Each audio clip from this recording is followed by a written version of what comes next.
Well, welcome along to stage 4 of the BinkBanck Tour. And we're here in Wellens for a short stage, but certainly a challenging one.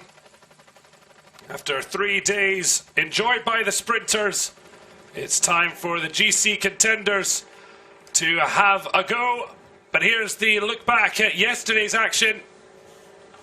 The early breakaway, maintaining for quite a while, but it was crashes that really dominated the stage, and sadly an end to the race for Wanty Gobert's Zander Muris.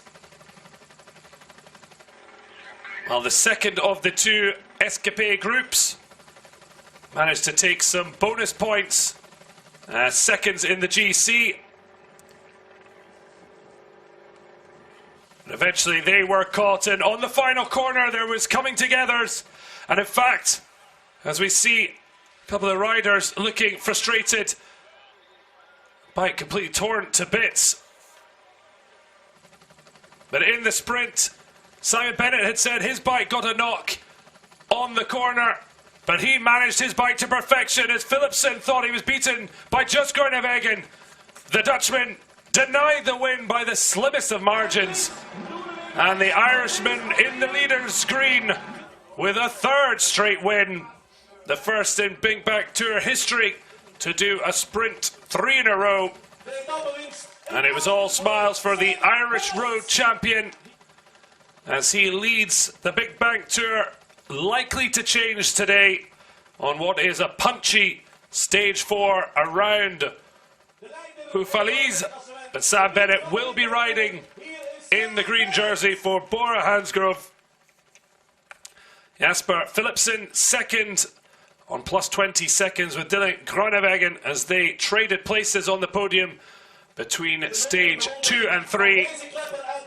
So Sam Bennett with the red jersey, but that will be worn by UAE's Jasper Philipsen as he sits second, but Bennett with a healthy lead of 24 points. Odds on to be the points classification winner come the end. But some home success. Baptiste Placard remains in the Super 8 leader's jersey. A commanding lead over Thomas Sprengers and Lucas Wisniewski. Well, just a couple of Super 8 sprint points to be won here today on stage 4 at the Mur de Saint-Roch, which will be looped a couple of times. There is Sam Bennett. As we said, he said his gears were jumping as he came into the final stretch of the sprint. But bike management, such a big part of the tour. Plenty of riders with bumps and bruises. Obviously, we sadly lost to abandonment Wanty Gobert's Zander Muris. But if you'd seen the pictures yesterday, Brian van Gotem of Lotto Soudal had an almighty rip up his shorts, showing a little bit more than he may have liked. But all in a day's cycling. Well, some may be tired. Certainly will be tested to the full today.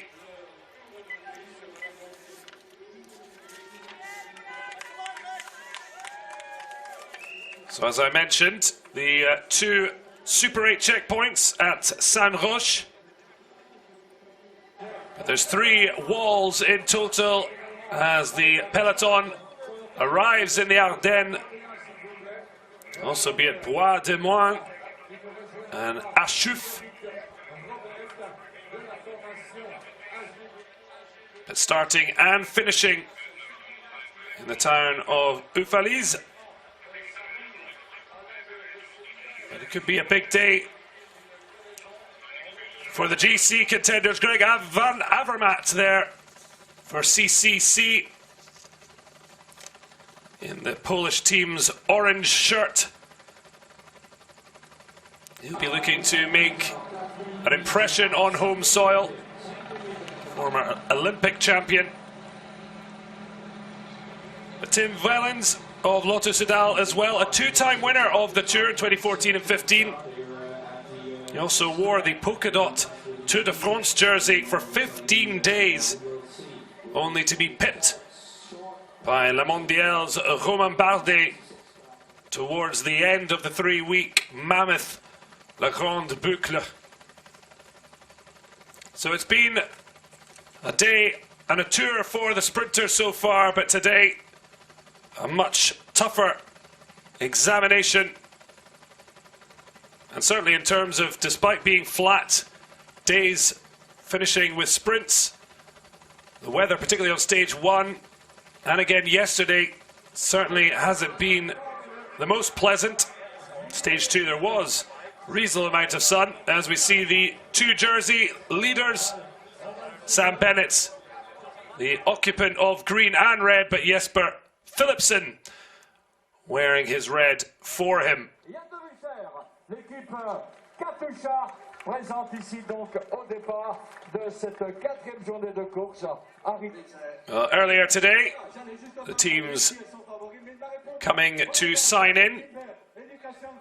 So you can see that they'd made the journey from Alta through the rain, although it seems to have dried up somewhat. So hoping that it remains clear, although certainly still ominous clouds in the sky. So I'll wait to see how the day commences. All smiles at the end. La Mondiale with Eddie Mack on the jersey. Some having a little bit of fun. Team Ineos coming in off the back of Tour de France success with Egan Bernal and Geraint Thomas first and second, and also winning at the Tour of Poland. Sivakov, their Russian youngster, impressing mightily. Well, black armband still for Lotto Soudal, as the Tour of Poland sadly overshadowed by the loss of life to Björg Lambrecht. And yesterday it was very moving. Tributes paid to the young Belgian rider as they passed the town in which he was born. And during stage 3 was the official funeral. So still very much in the thoughts of Belgian cycling. And there's Baptiste Planckaert still in the Super 8 white. Could this be the last day for Sam Bennett in the luminous green leader's jersey of the 2019 BinkBanck Tour? Bora Hansgrove rider, you can see on Twitter, celebrating the treble with his team. A small glass of champagne, but who will be popping the cork at the end of the loop around Hoffa-Lys? As I say, initial work around, and then 3 laps up and around. As I say, taking in Bois du Mont and a Chouf climbs. Then there'll be the golden kilometre, which will offer bonus seconds in the GC. And then back to the finish at Hoffa-Lys. So 3 laps in total. And the sun started to poke its head out. There is Sam Bennett. Leader's jersey and points classification leader Jesper Philipsen in his red jersey, second in that classification. And Baptiste Planckaert just to the right of the Irish Road champion in the Super 8 combative jersey. Well, Planckaert and Bennett, in terms of the points classification, look pretty safe. But Bennett's green leader's jersey, you'd suspect, up for grabs. No real great time differentiation between the majority of the pack, due to the fact that the times are very tight on the basis that after the sprint coming in groups. Will this be a chance for a Greg Van Avermaet or other to take this BinkBanck tour by the scruff of the neck? The 7-day examination in Belgium comes to the halfway, just past the halfway stage, and probably the most defining so far. Another flat stage on stage 5 before the individual time trial that could be vital before stage 7's brutal climbing wall of a stage. And here they start off in the neutral start out from Wellens.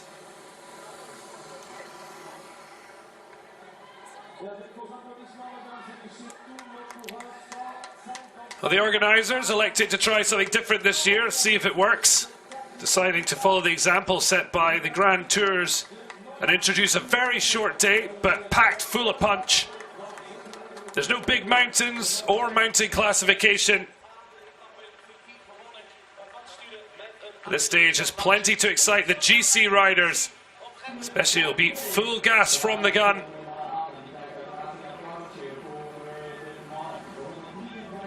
This is what the riders have to tackle on 3 occasions. Constant up and downs with very little flat for anyone to catch their breath, with the main obstacle, the Mur de Saint-Roch, a 1.1 kilometre at 11.1% gradient, and at its maximum 17.5%.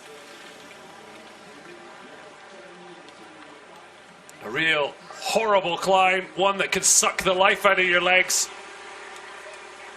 Certainly once would be enough for mere mortals. Peloton likely scared of the prospect of climbing it 3 times. Once over the top, narrow roads for 4 kilometres, making it difficult to organise any type of chase. A climb for the classic riders to put their rivals in difficulty. So certainly a stage to stake a claim for the leader's jersey, and one that the sprinters will look to just manage their way. Certainly interesting for certain teams, and here is Greg Van Avermaet, who have been waiting patiently for today's stage, leading CCC, a stage made for the great man.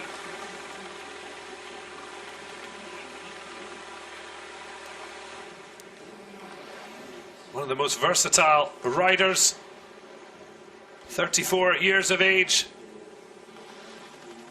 But yet this a stage made for a 4-time Grand Tour stage winner.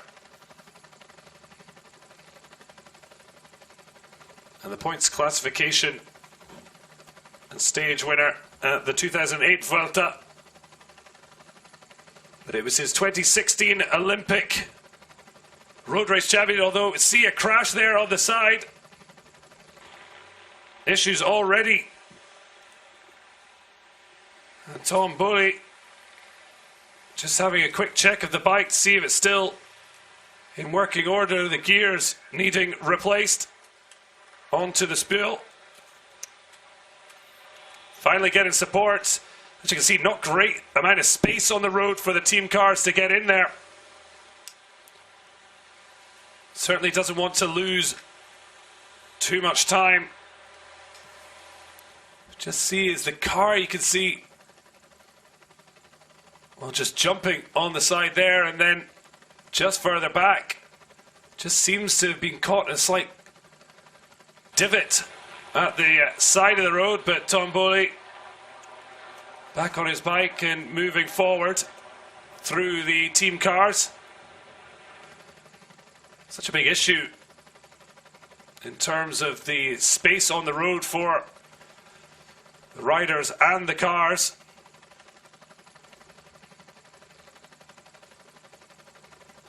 You can see even at the neutral stage of the race just how precarious it can be.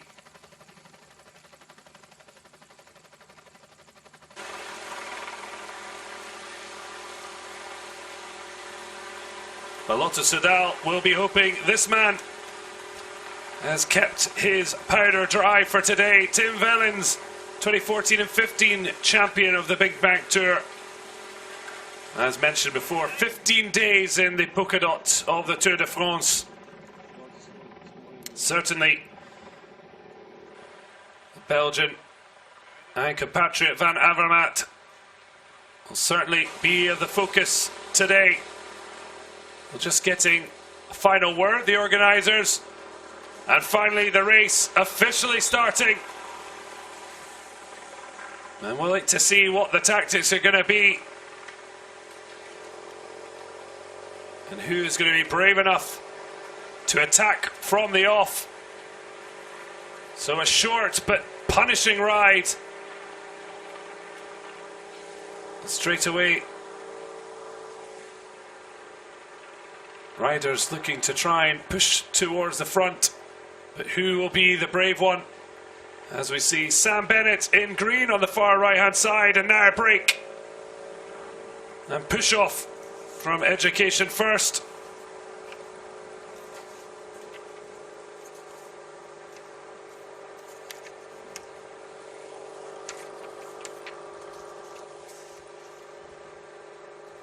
They'll look behind, see any more pink in attendance.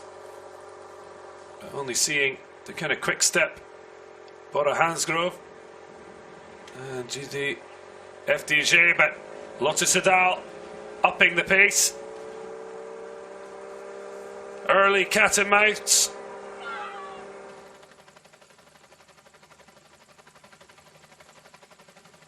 And they're not too far from the first climb of the day. The Côte Rau de Cohen, 700 meters at 6%. A little taster before hitting the Saint Roch for the first time.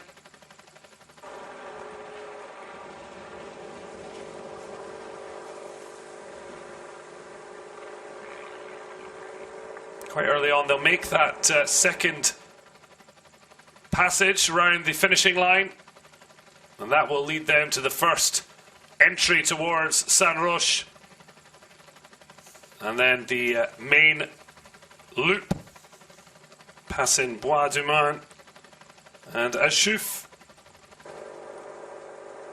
with the golden kilometre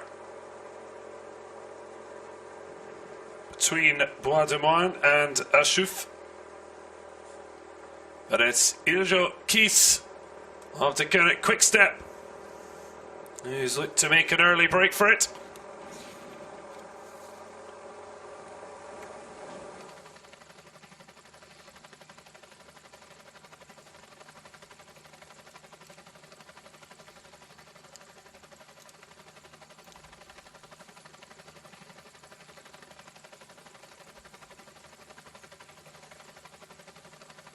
Kies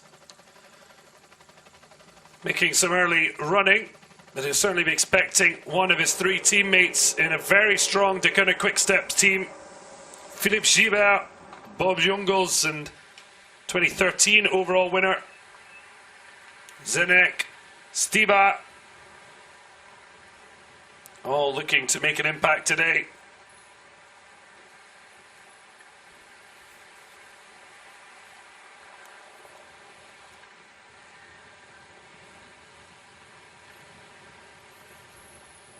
Well, it looked like it was going to be another wet day for the bunch. And as you can see, it has somewhat cleared up. Certainly a bit brighter today. Although prickly wind at the minute, if nothing too egregious.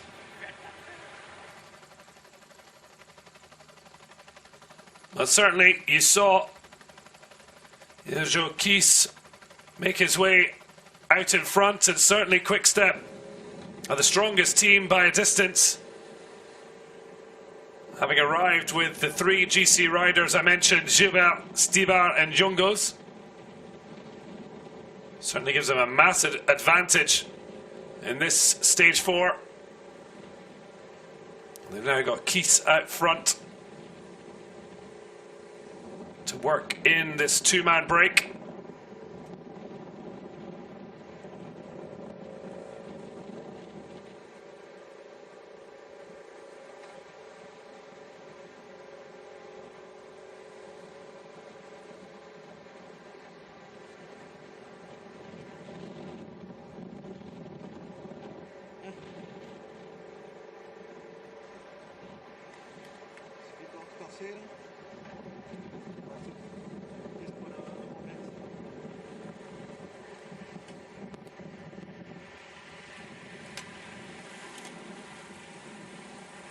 So leading out, Stan de Wolf. Alongside him, Iljo Kies.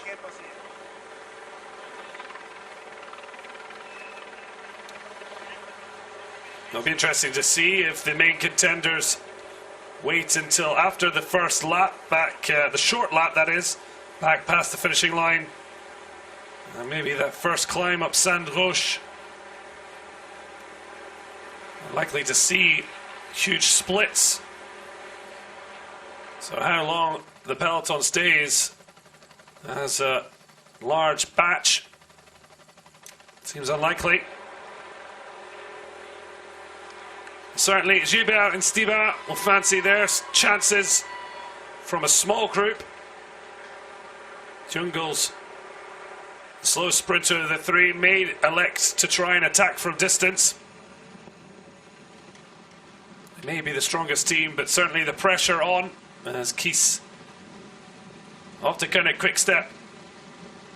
Pairs with Stan de Wolf in the breakaway. Soren Kragh Andersen. We saw him have problems yesterday. One of those who caught up in the major crash that ended the tour of Xander Maurice. Bit of a disappointing season.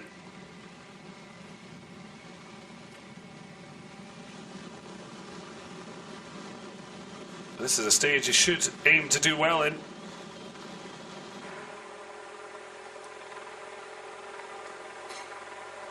Andersen with a fast sprint from the pack, as does teammate Mark Hirschi.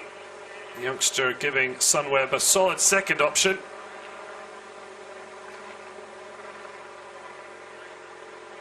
Ollie Nason as well. Normally a time of year when he ups his gear. Climbing well, and sprint has massively improved. Another who had issues yesterday.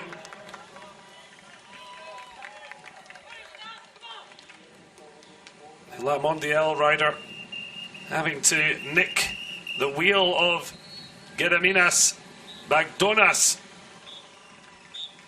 after his seemed to be punctured.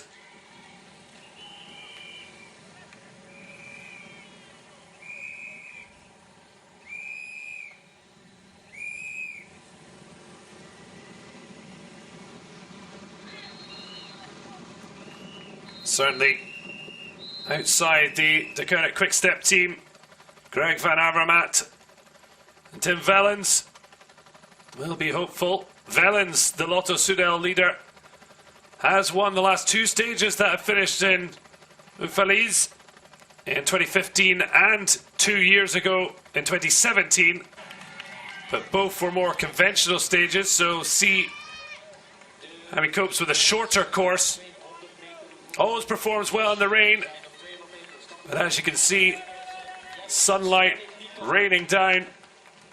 It's a much drier course as his teammate Stefan de Wolf leads Iljo Kies over the finishing line with 3 laps to go.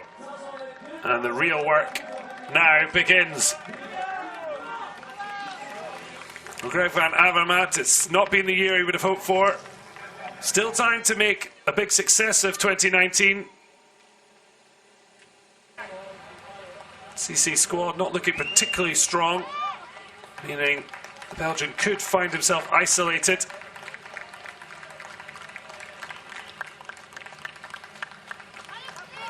His performance in San Sebastian was extremely positive and encouraging.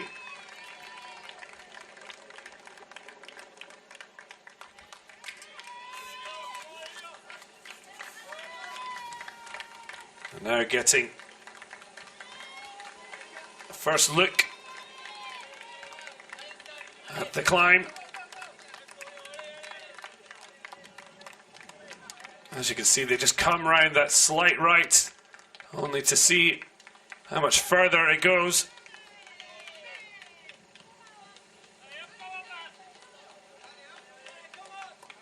So first taste of the Saint Roch, 11%.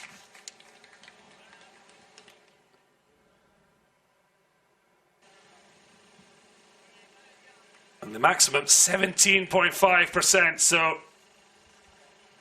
De Wolf and Kies, the first two, test out the legs.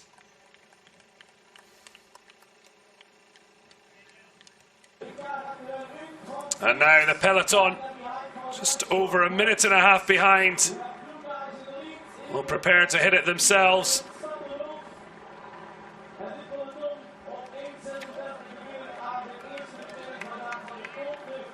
We'll get a first look at who is feeling in form.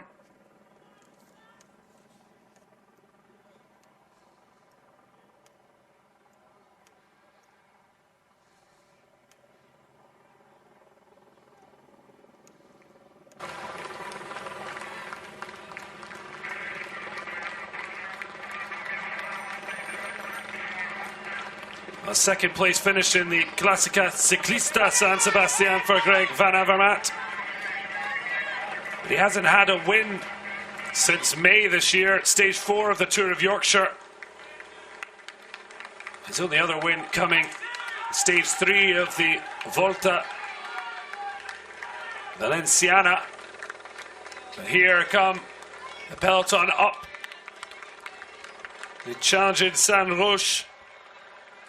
Just the bobbing heads of the peloton.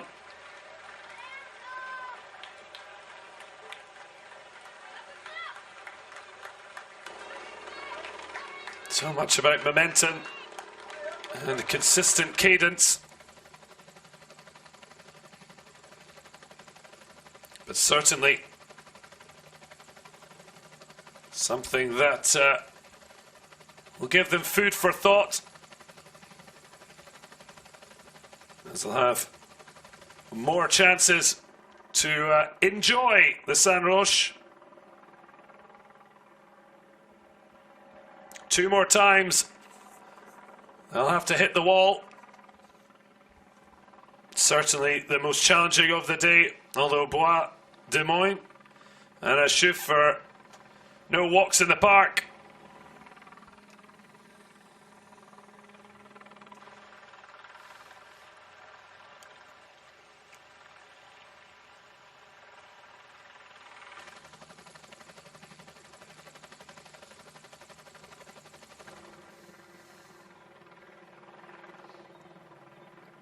Well, there was back in March the 62nd E3 BinkBanck Classic in Harelbeke.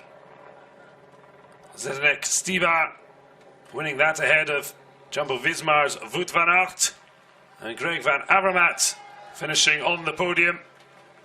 That's just a one-day classic.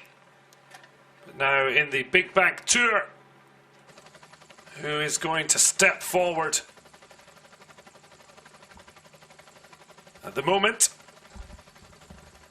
the pack happy with the 1 minute 49 gap to De Wolf and Kies. But with this being a much shorter stage,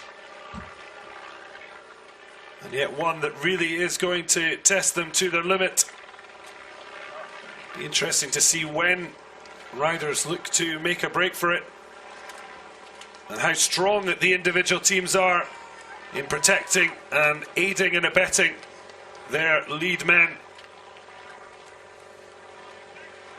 Certainly Bora have been the top side so far, although that's as much down to the work of Sam Bennett finishing off the protection, and he's been given in the peloton through the opening 3 stages. A love of the bikes here in the Ville de Uffalise. I'm not sure on this brutal climb whether the peloton will be feeling that love, but clear signs of support for Belgian riders, and Tim Wellens particularly popular, as mentioned, a 2-time winner.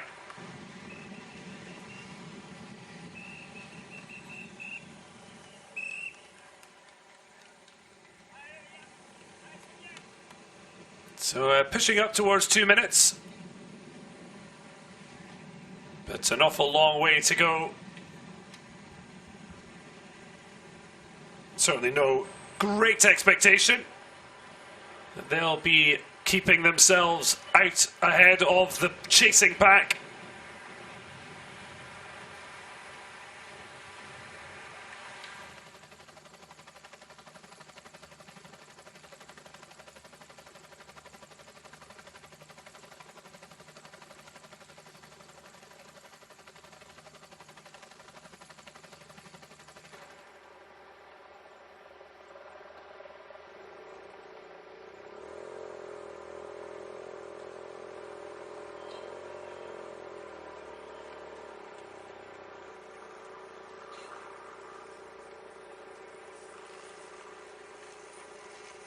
So Bora, as they have most of the tour so far, leading at the front.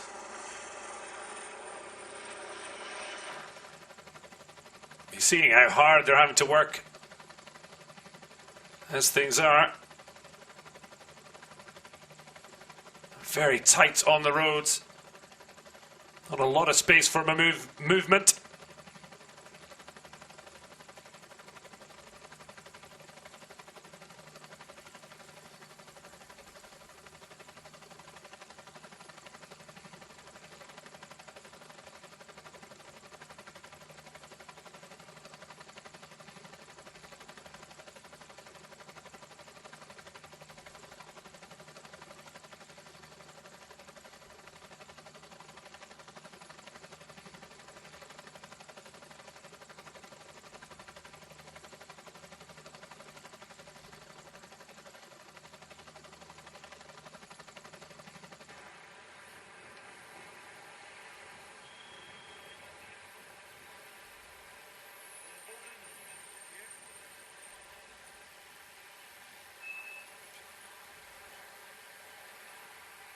So just a quiet cycle in the woods. Highly likely that's not going to be the feeling the second or third time around. Certainly not a quiet, simple ride in the saddle. Despite the short nature of the stage, they've certainly not looked to make it an easy one for the riders.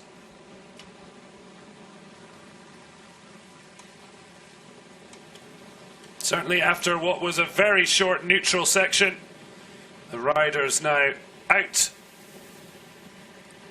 working through the stage 4, where fireworks are certainly expected.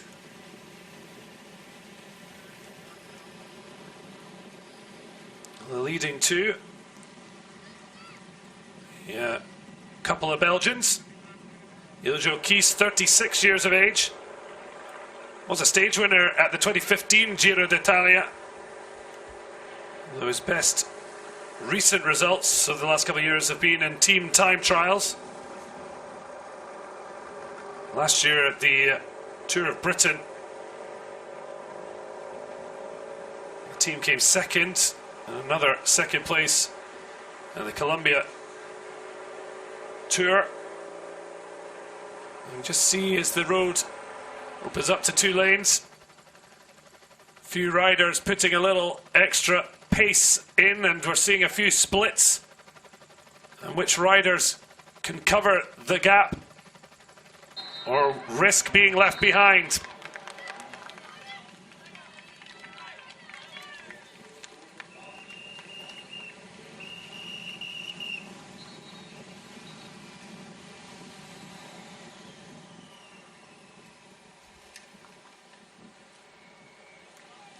So Stan de Wolf, just 21 years of age, the junior in this breakaway duo. Best so far, he was 6th in the youth classification of the 4 days of Dunkirk. That was won by Anthony Turgis. We have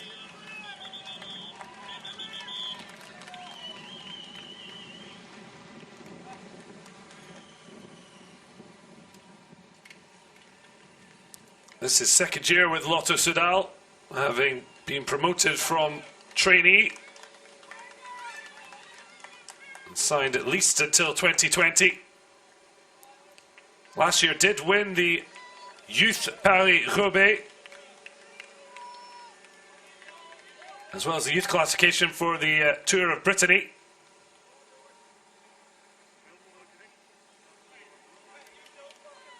Now getting used to being part of the team for bigger competitions and following the wheel of Kies in his first season with the renamed De Koninck Quick-Step. Few name changes for Quick-Step over the years. Omega Pharma, Etique, and last year Quick-Step Floors. But here is a pair of chasers, La Mondiale and Lotto Soudal, aiming to have 2 riders up at top.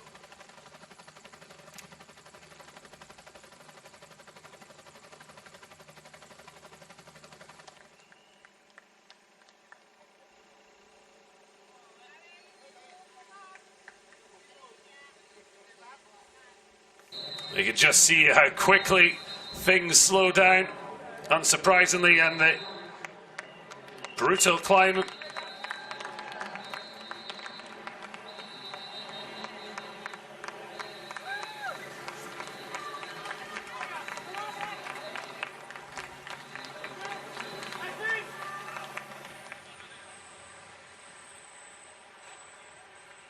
Well, some of the riders just looking to keep in contact.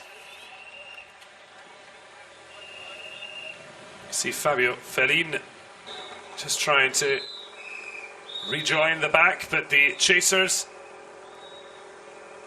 being hunted down.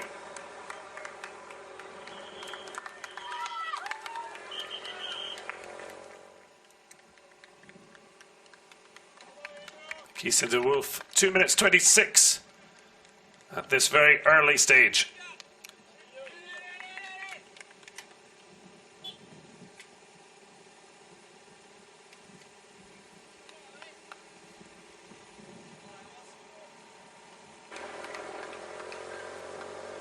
So Edward Tuns and Julien Duval. Duval, who did a lot of hard work up front for La Mondiale yesterday as we hit the Rue Bois de Moine.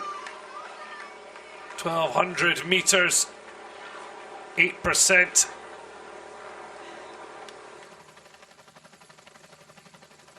Passing by a lovely section of housing.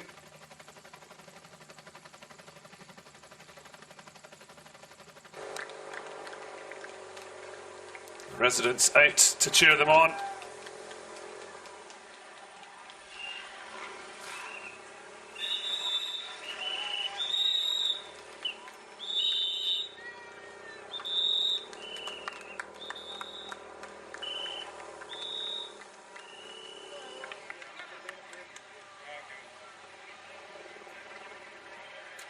Now there is Arnaud Demar. He'll be frustrated he hasn't been able to get himself into the sprint action over the first 3 days. Frenchman just hasn't had that bit of a kick, the 27-year-old who won stage 10 of the Giro d'Italia this year.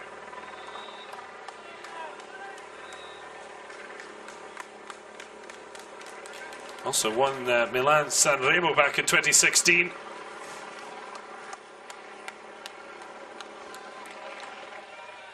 Not one expected to be in amongst it today. Damien Godin out of the saddle, but watching wheels ahead disappear into the distance. And now the splits starting to form. There's 9 classified climbs in just 96 kilometers. And now, strong work from the Lotto Soudal team. And Tim Wellens on the wheel of Maxime Montfort, making his move through the pack. Montfort doing the hard work to place the 2-time BinkBanck Tour winner in a strong position.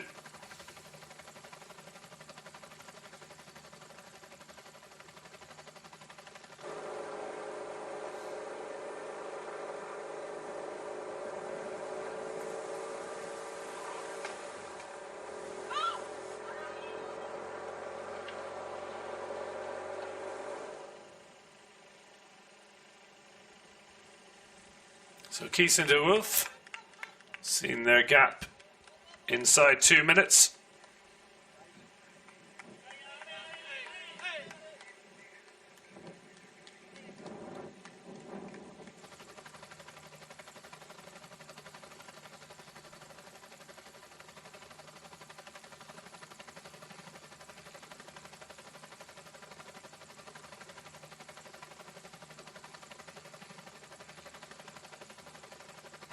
Now leaving the town to hit the countryside.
The group in the front of the peloton, really testing the legs of those behind.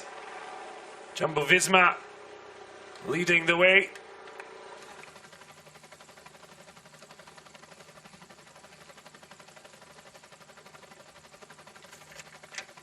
Some climb up the Bois de Moine.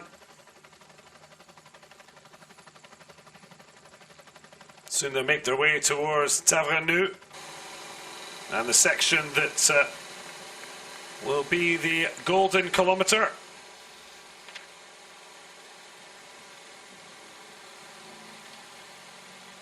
That'll be instigated at 20 and a half or so kilometres to go.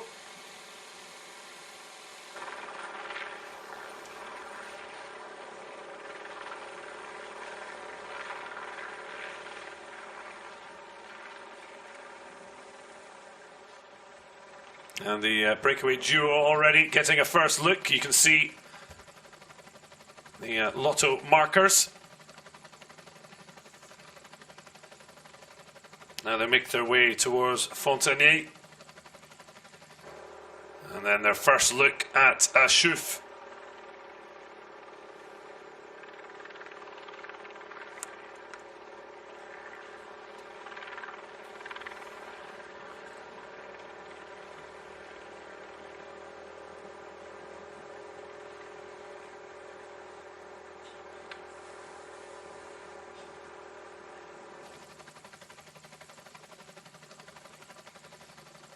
So after first look at a couple of the tougher climbs, the 2 of the 3,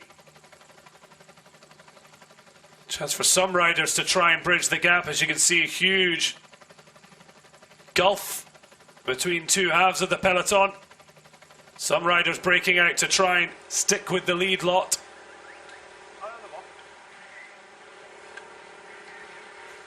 But leading out is Jumbo-Visma with Laurens de Plus.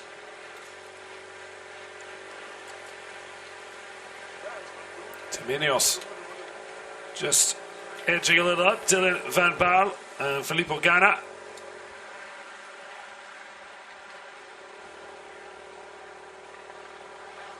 Mitchelton Scott hovering about.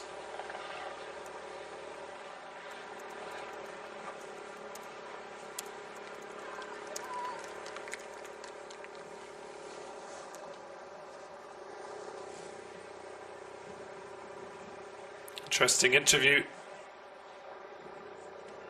on the Cycling News podcast.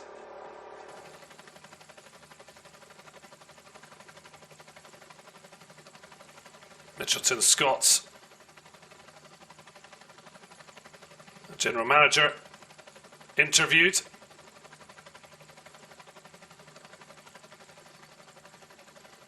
Matt White speaking about the fact that they obviously pushed the career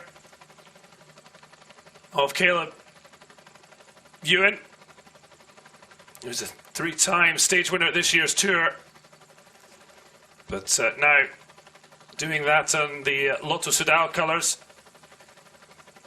So Mitchell and Scott, the squad without a specialist sprinter. As we've seen, we haven't seen them contest the opening 3 days. They do have the wily Luca Maguez, certainly powerful in a sprint, although can mix it on the more bumpy rides.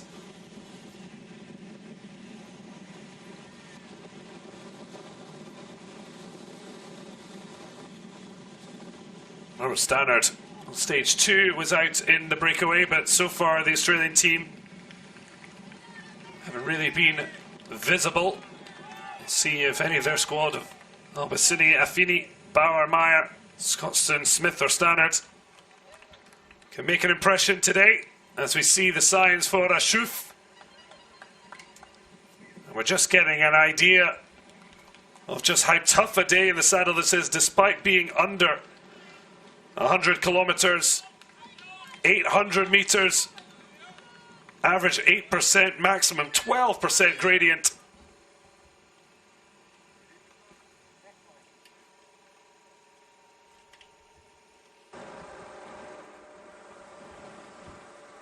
The front of the peloton, still no major attacks. Sam Bennett still managing to hold on at the front.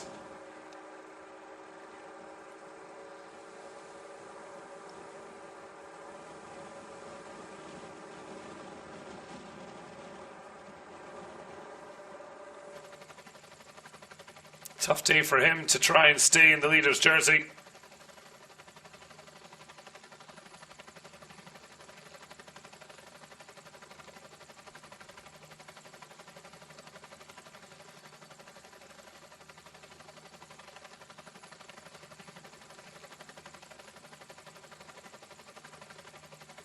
We lose them into the forestation.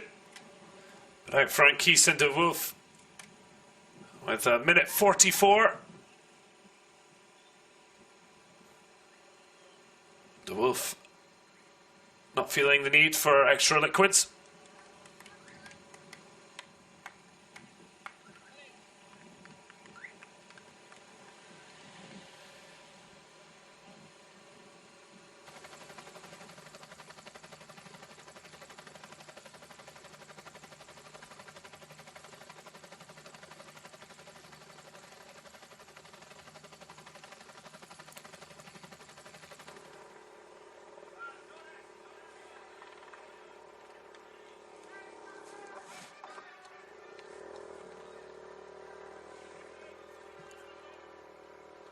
Well, just a quick look back as using a shift to try and edge further forward from the peloton and towards the lead group.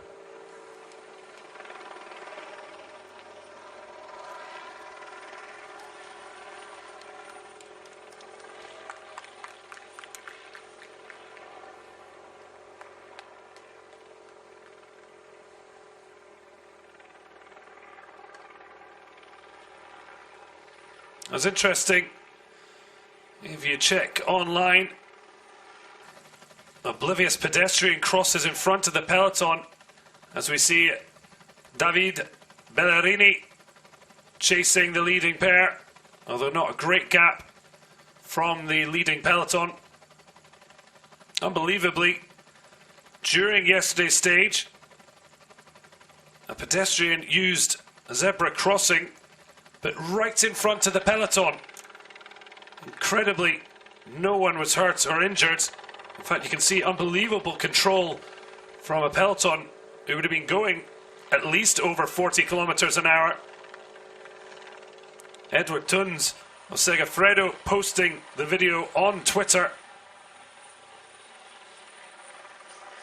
Unbelievably, the man unhurt. But a number of the riders in the peloton took to Twitter. To kind of quick steps, Tim de Klerk, Paris Readers Marcel Seberg, and Jumbo Visma's national Dutch individual time trial champion Jos van Emden to vent their anger. To kind of quick steps, de Klerk particularly unhappy, even away from the pedestrians' antics, that even the race yesterday went ahead on what he considered a dangerous course. As we see Tom de Vrent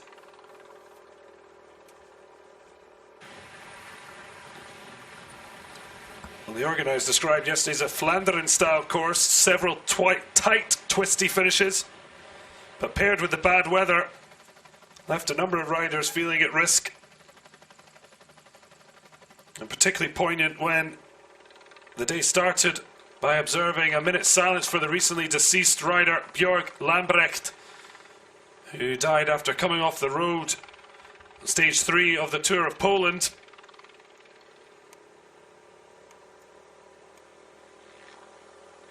There's even an article on Cycling News where André Greipel of Arkea Samsic said he sees cycling in a different way following the death of former teammate Lambrecht. Called the death of the 22-year-old Belgian a reiteration of just how dangerous professional cycling can be. 37-year speaking ahead of the Deutschland Tour starting later this month. The pair teammates during the 2018 season at Lotto Soudal before the veteran German sprinter made the move to the French Pro Continental team, Arkea Samsic, based in Brittany this year. And Greipel was one of the pallbearers when Lambrecht was laid to rest in his hometown of Nesselar on Tuesday.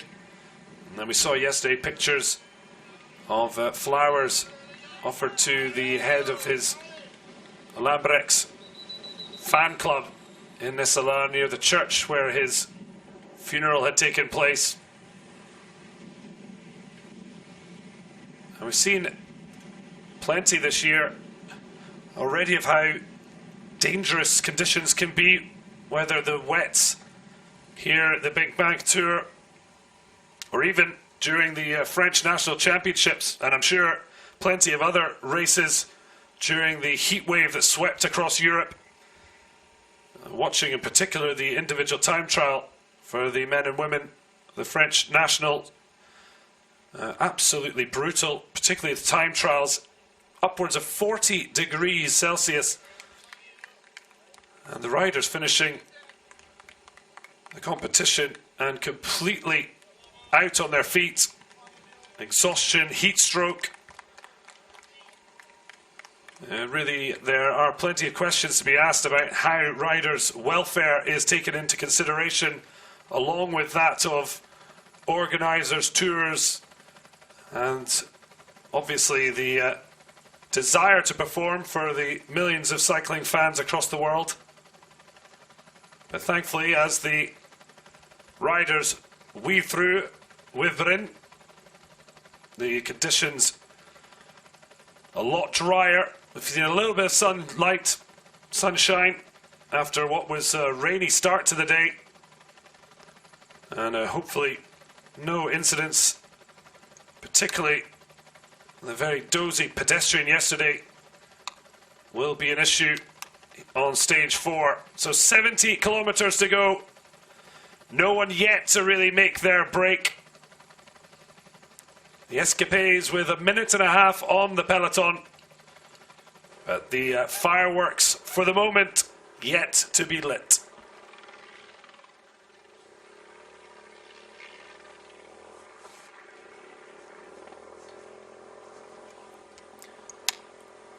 Well, Polish team CCC with Van Avermaet, their lead man. The team looking to do some hard work for the veteran Belgian.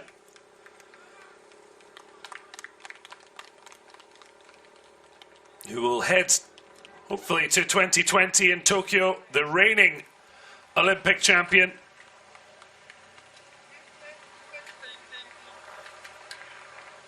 He initially joined a 6-man breakaway on the first of 3 passes of a 25.7 kilometer race in the Vista Cinesa circuit loop in Rio de Janeiro. Managed to stay in contact with several climbing specialists on the next ascent. Van Avermaet was distanced by Vincenzo Nibali, Sergio Henao and Rafael Majka on the final climb. But Nibali and Henao crashed out of the race on the final descent. Van Avermaet tandem with Jakob Fuglsang to catch Majka on a run into the finish. And Avermaet winning the 3-man sprint on Copacabana Beach before Fuglsang and Majka to claim Olympic gold. But can he keep himself clear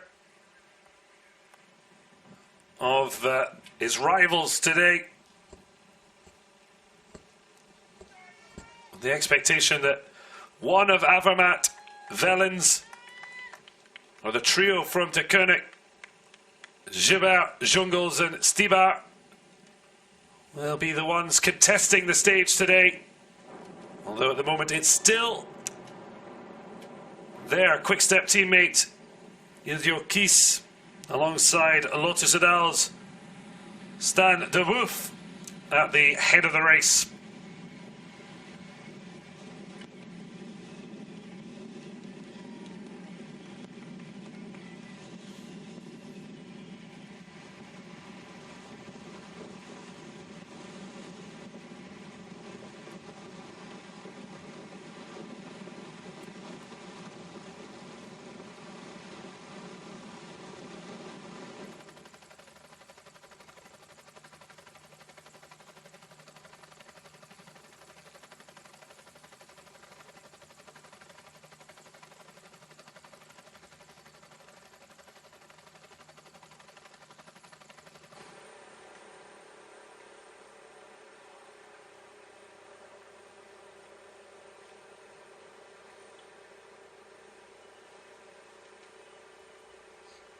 Well, CCC having to change sponsorship. BMC changing following the death of team owner Andy Rees, with Poland-based shoe retailer CCC, the new title sponsor. Van Avermaet, unsurprisingly, prime anchor of the team. To start the season with a stage win, 21st place overall, the Tour of Valencia, 17th overall, the Tour of Oman, but failed to secure another win in his Classics campaign. He finished second at Umlut Het Nulsbad, behind Zdeněk Stibar, 6th in the Strade Bianche, and as mentioned, third in the E3 Harelbeke BinkBanck Classic, and disappointingly 10th in the Tour of Flanders. But still a chance to make a splash on home soil.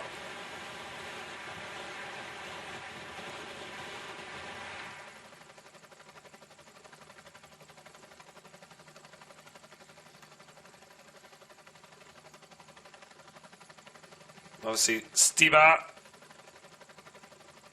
here in attendance. The winner of this tour in 2013 and of the BinkBanck Classic earlier this year.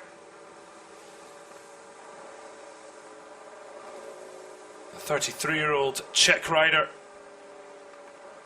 Still a powerful operator. Having been the winner of the Umlaut Elite Ride, as well as stage 5 of the Volta Algarve.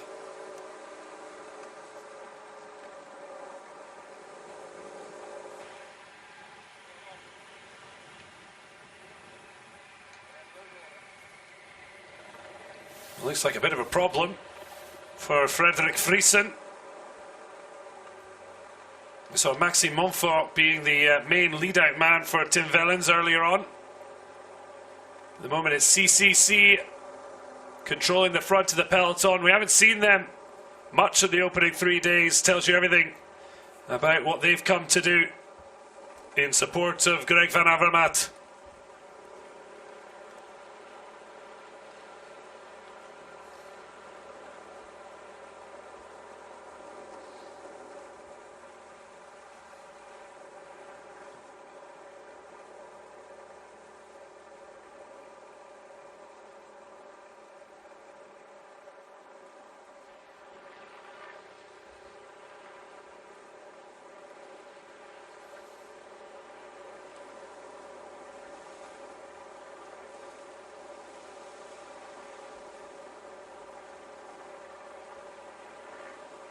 Well, Sepp van Mark just on the sidelines there.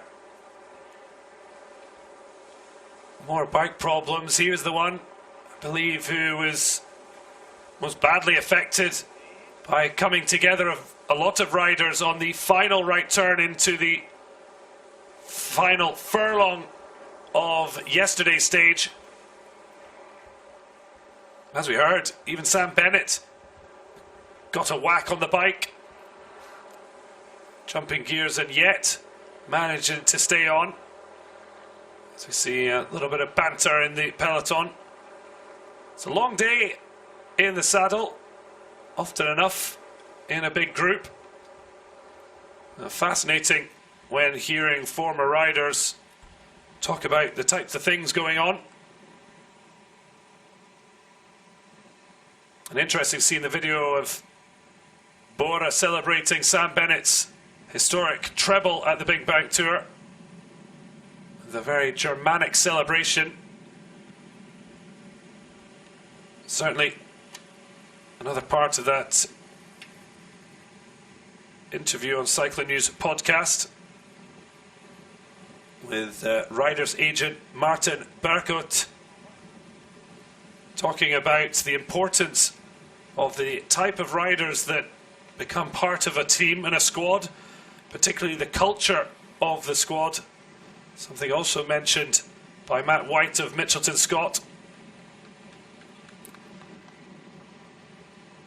And certainly the very loud and boisterous celebration with a glass of bubbly.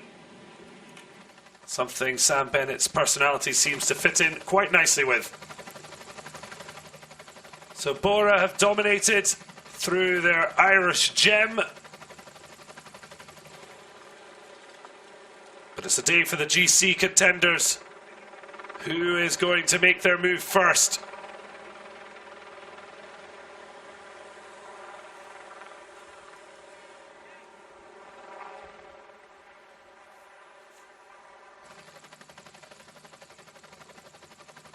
Well, working hard to catch the back of the peloton, and does so as he sees teammates Mitchell Docker, Sam van Mark back in.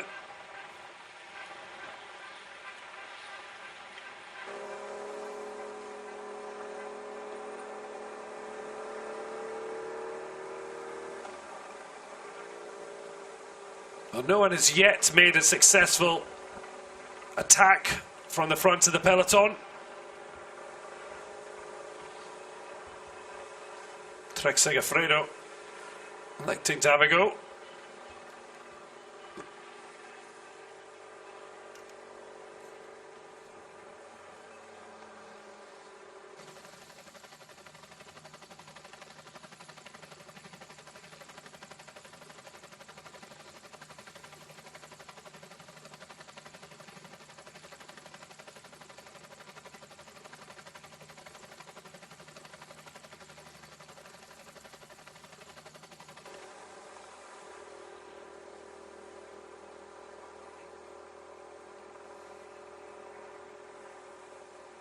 Now the peloton not too concerned about letting him go.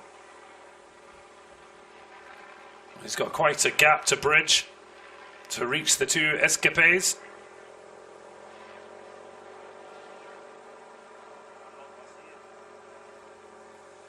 Certainly the section of road to try and do so. As they head back towards the finishing line at Wellens, Fabio Fellini looking to catch up with Stan de Wulf and Iljo Kies, who maintain a 1:36 gap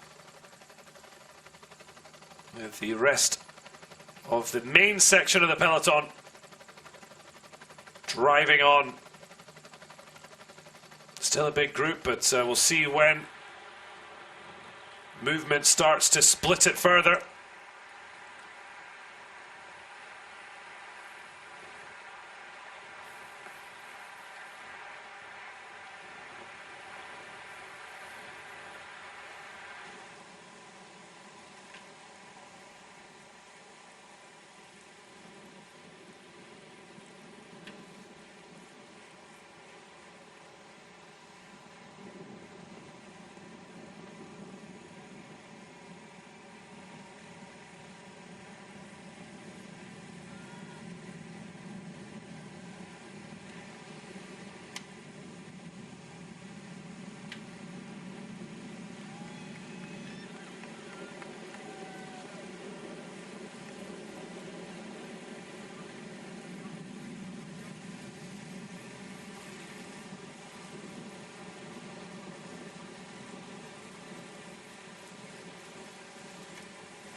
Well, no fans up on the bridge, taking an opportunity for a fabulous bird's eye view. Thankfully, on our footage, our helicopter providing that for us.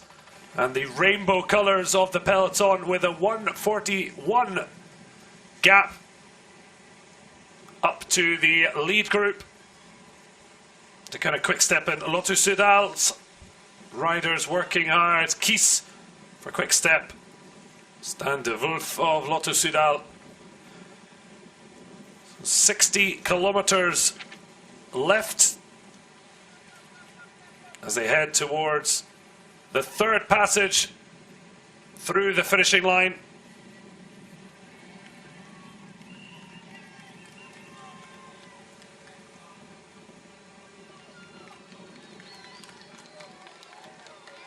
There'll be a fourth before they finally come to complete the race. And you can see how big an impact the finishing line could have with this slight uphill. Nothing as brutal as the categorized climbs, but certainly no easy task, and certainly room for riders to test out their rivals and see who cracks. Still no great idea how the race will end, but certainly the conditions worsening. You can see now the rain returning. Just another test for these riders as we see the 1,000-meter mark for the Super 8.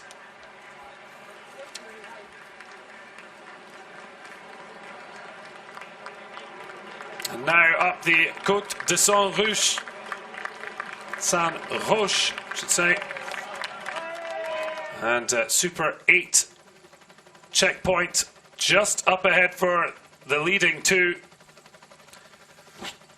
Well, Baptiste Placard with a commanding lead in that standing, and neither of Kies or de Wulf real rivals. Most likely, Placard has done a hard work over the first 3 days. The Wallonie-Bruxelles rider will be wearing white tomorrow as well, and likely for the rest of the tour. A little bit of a gap for Stan de Wolf. You can see that Kies is just starting to struggle.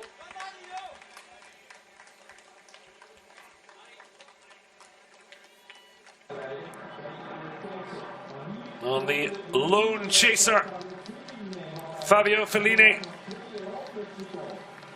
Now crossing the line as we see 2 laps to go. The powder's dry, but it doesn't seem too long before it's going to be lit.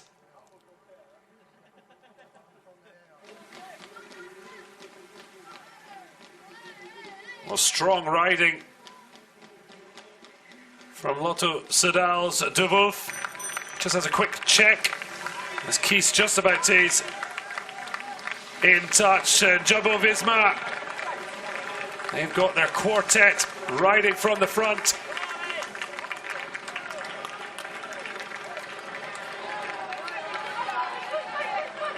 Now Fellini for the moment keeping ahead, but it looks like he's going to be caught. And this is when the hard work can be done by teammates for their leaders.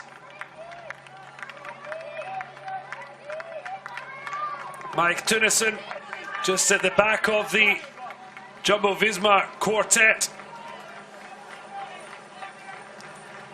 The Dutch rider, having enjoyed the feel of Tour de France yellow after winning impressively on stage 1 and maintained the yellow jersey when the Dutch team were so powerful in the team time trial. And there we see Fellini back in the group as Jumbo-Visma look to be fighting for Mike Teunissen.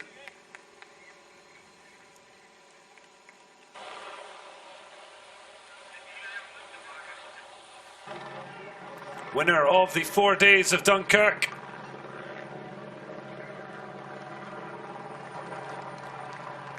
As well as the ZLM Tour on home soil. He's been the lead-out man for Dylan Groenewegen over the opening 3 days. It's Paul Martens who leads the way for the peloton and Jumbo-Visma.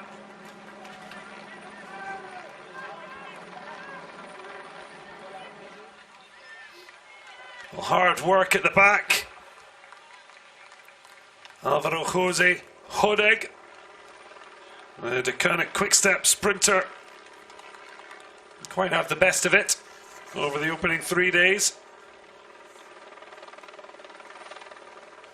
Did manage a 5th place finish on stage 2. Here at the top, it's the pair of Belgians, Kies and De Wolf.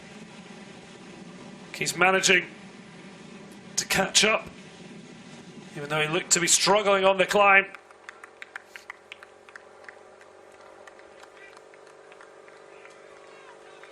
A number of riders splitting up the 4-man train of Jumbo.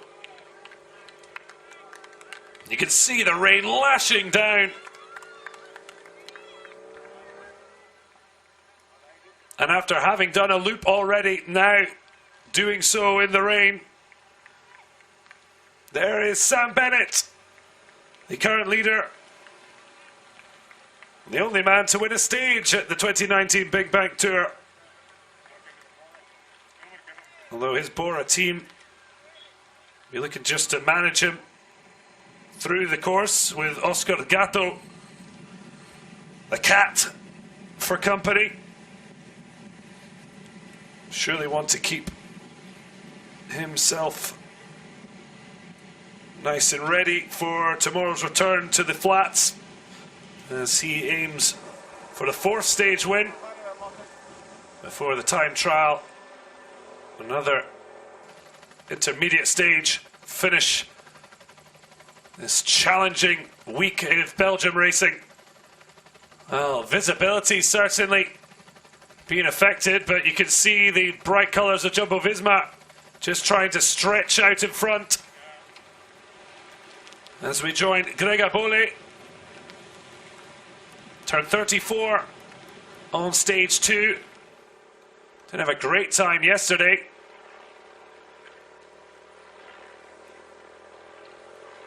The Brave Marina rider working towards the back as Jumbo-Visma continue on the front with Paul Martens.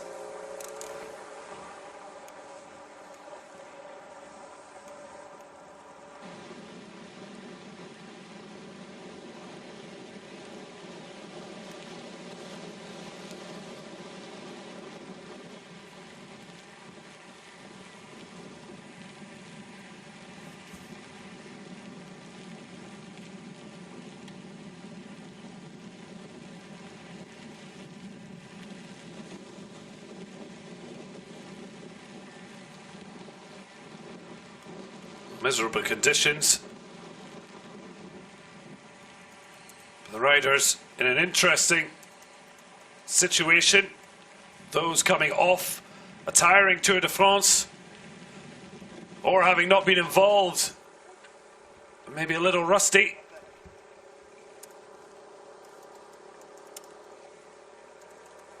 But also big preparation for a lot of the riders ahead of next month's 2019 Road World Championships to be held in Yorkshire.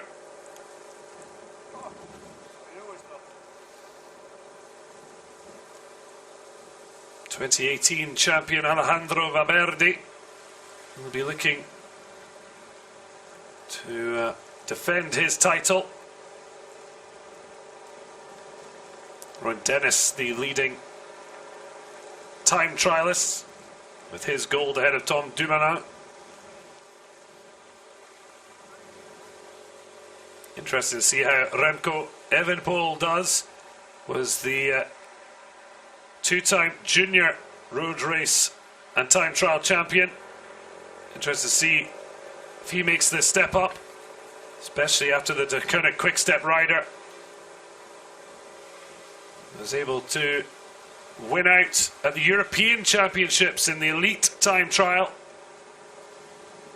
Just 19 years of age. Although that European title dedicated to his compatriot and friend Björg Lambrecht, who took silver in the under-23 road race a year ago. Mark Hirschi of Switzerland taking gold.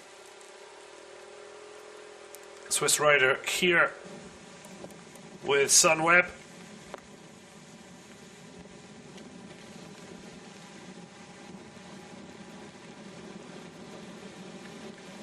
Sadly, Björn Lambrecht won't have a chance to fight for the titles there.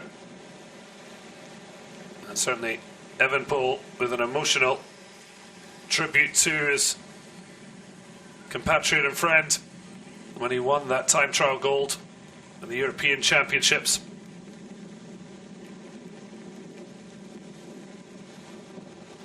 There's a Dutchman who will be having his eye on road cycling's biggest prize, Mathieu van der Poel. He's just been celebrating victory in one of the biggest mountain bike races in the world past Sunday. But just a couple of days on, the Dutchman finds himself back on thin tyres and stiff carbon of his road bike. The cyclocross world champion had a sensational debut Spring Classics campaign for Corridon Circus on the road. Been racing his mountain bike over the summer, winning no fewer than 3 rounds of the World Cup. He's made a breakthrough in the discipline to the extent that he feels he's finally on par with Nino Schurter. And he's bypassing the MTB Worlds in order to target the Road Worlds with the Yorkshire course on September 29th, representing too good an opportunity to pass up. Van der Poel, just 24 years of age, demonstrates an incredible ability to fit seamlessly between 3 disciplines, but you certainly see that more and more across cycling, those who have been successful, particularly in cyclocross or mountain biking.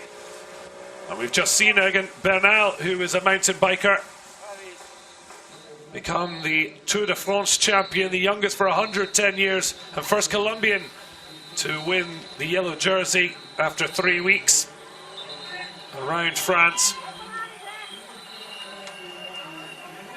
At the moment, the big challenge is the conditions here in Belgium.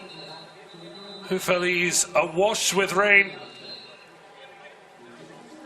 The gap from the peloton to the leading group now just down to 56 seconds. And just 52.4 kilometers to go.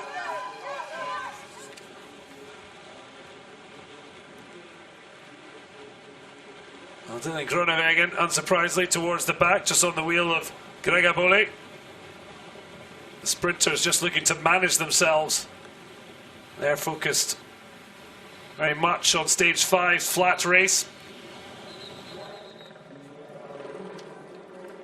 Certainly the riders have to be fully focused in the wet conditions.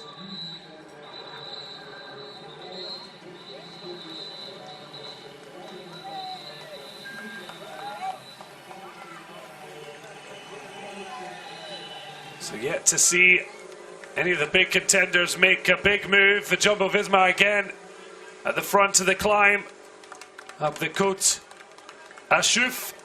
Or should I say Rue Bois de Moine? Apologies. 16% maximum, an 8% gradient averaged along the way.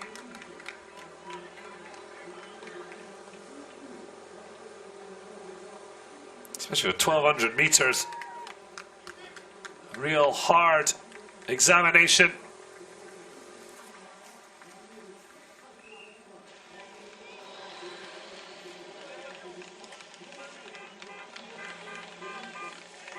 They will then hit the Côte Achouf as we see again Keith starting to really feel the climbs cracking, it would seem, under the pressure of the ascent.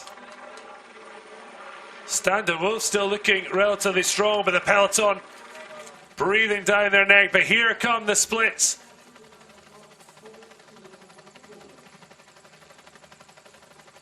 This on the second lap. And now we're starting to see who has the strong legs and who are cracking under the pressure. It'll be fascinating to see, particularly on the last lap.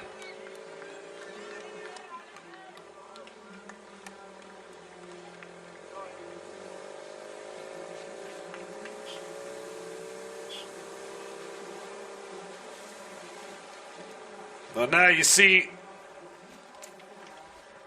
Keith's race up top looks to be over.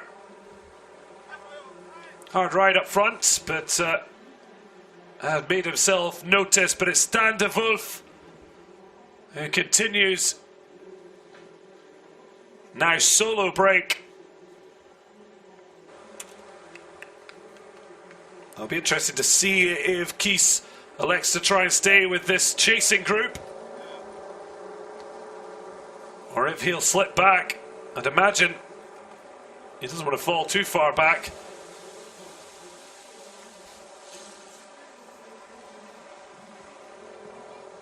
So De Wolf out front, being chased down as the kind of quick step.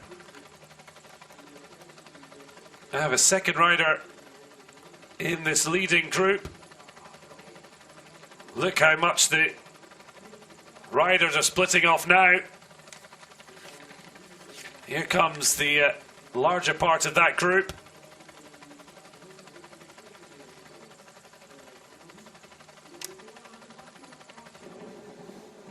But De Wolf for the moment just keeping his nose in front, but for how much longer?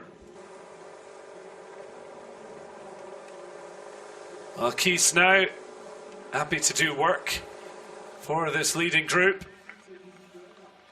Well, Sam Bennett electing to get some more protection. Tough trick to try and get a jacket on while riding a bike. We'll see if he's successful as the chasers led out by the former Escapé Kies. He's got a blue shirt for company.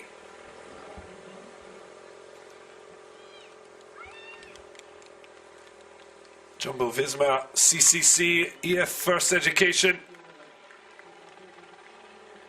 Sunweb, and Lotto Soudal, all represented, and now a break off that group. Sunweb making their move.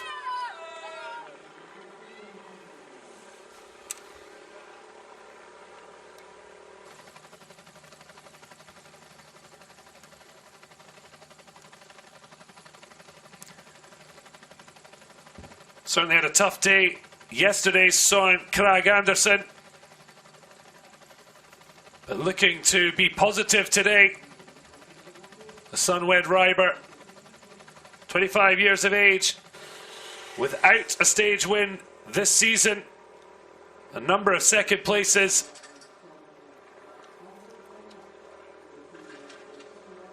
Can he do something?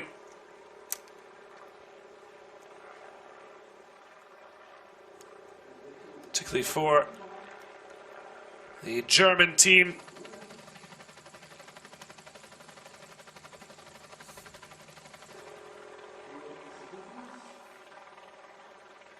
Well, De Wolf finally caught, but he's happy to see at least one Lotto Soudal jersey behind.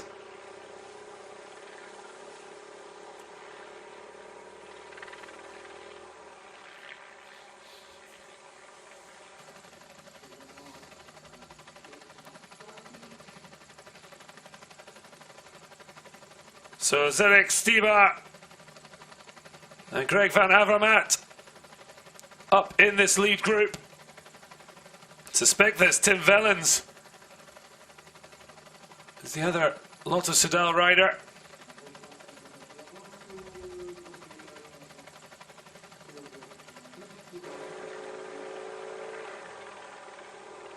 At the head of the race. There's still very much toing and froing to come.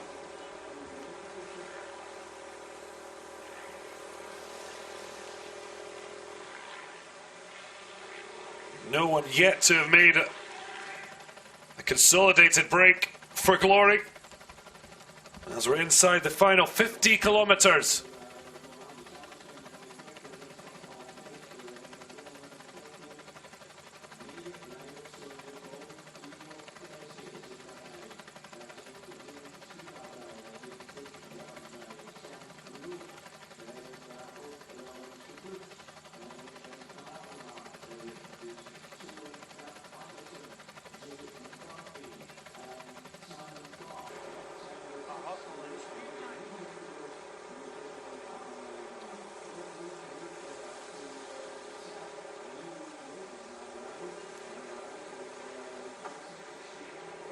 So Greg Van Avermaet, we saw Søren Kragh Andersen, Jay McCarthy also up in this lead group.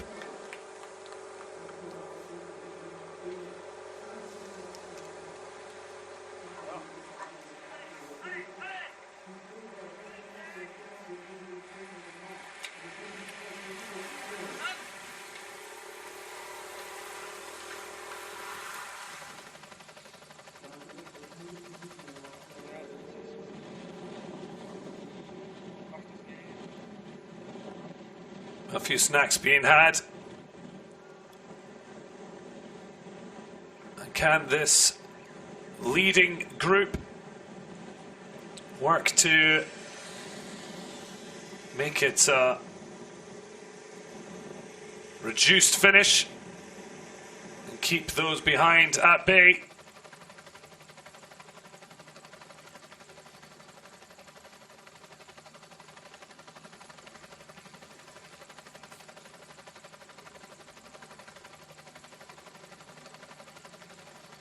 Or can some of the other riders out the front of this group make their move? And certainly La Mondiale and FDJ attempting to do that.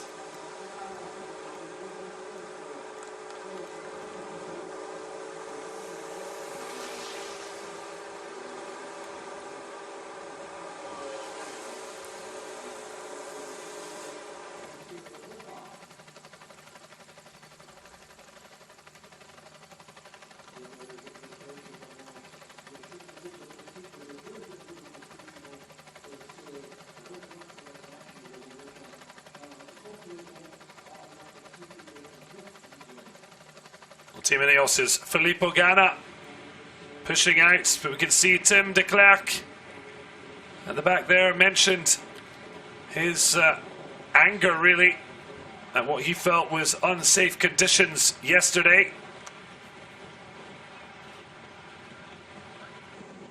Again, not ideal in the rain, but certainly not as precarious as yesterday. None of those really tight corners we saw. It's mainly just the challenge of the climbs. So a chase is on to try and bridge the gap. And still very few answers to questions of stage 4. Just 19 seconds the lead group remain ahead of the chasing pack.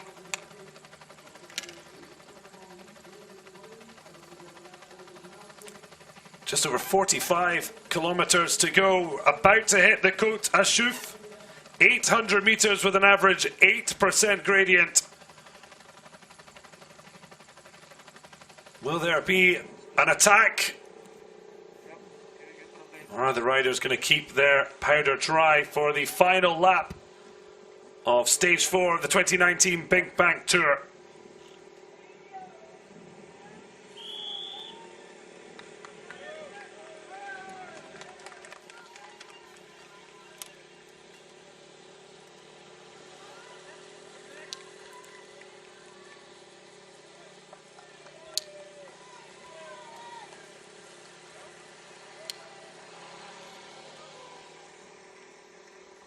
Well, the original breakaway pair, De Wolf and Kies, still working away at the front.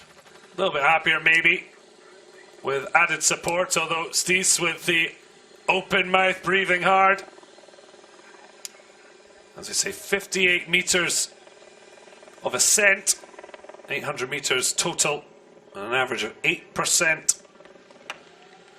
Certain to sap more energy out of the legs, with still one more lap to go.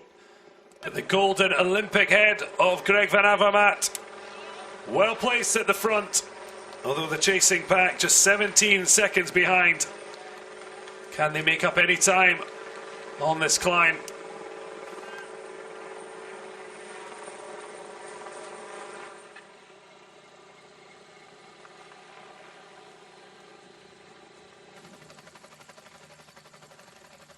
So 8 in this lead group, as finally Ilio Kees seems to have been dropped. He struggled on the climbs since the first lap. Now looks like his time up top is over. Although he did do well in a way to catch back, as we see Stibar in amongst it for the Deceuninck Quick-Step. Gregor Van Avermaet there as well. So GC contenders having risen to the top.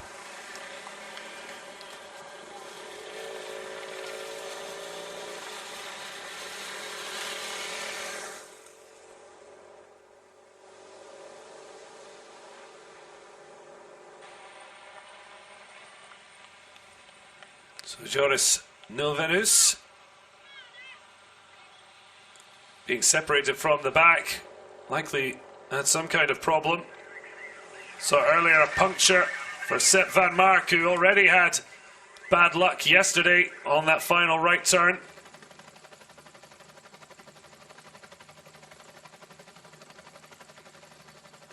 Well, maybe good news for the final 43.5 kilometers. The sun looks to be returning after what has been a dreadful spell of weather in the Ardennes.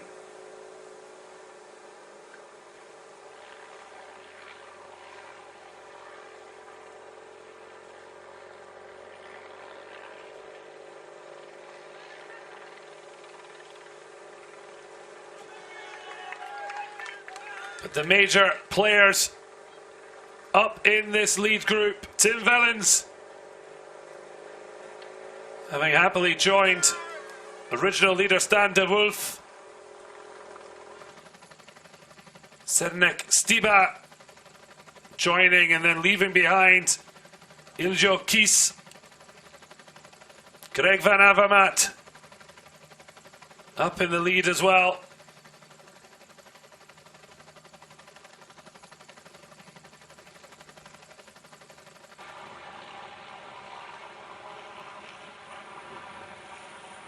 Certainly be interested to see if the return of some sunlight can really dry up the conditions.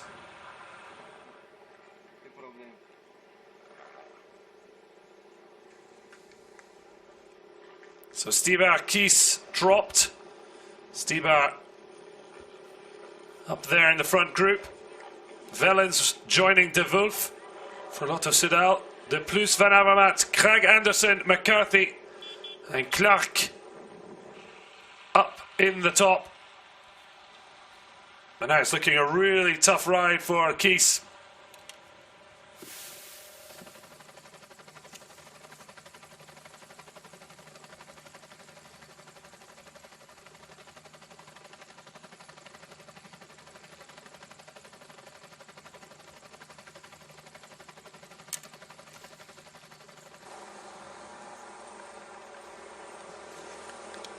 So the head of the race, Lotto Soudal leading with Stan de Wolf, looking to work hard for Tim Wellens, the two-time BinkBanck Tour winner.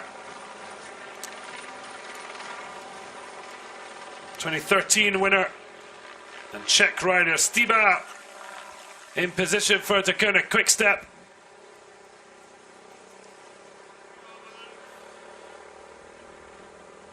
Sunweb with Søren Kragh Andersen. Jumbo Visma's Laurens de Plus.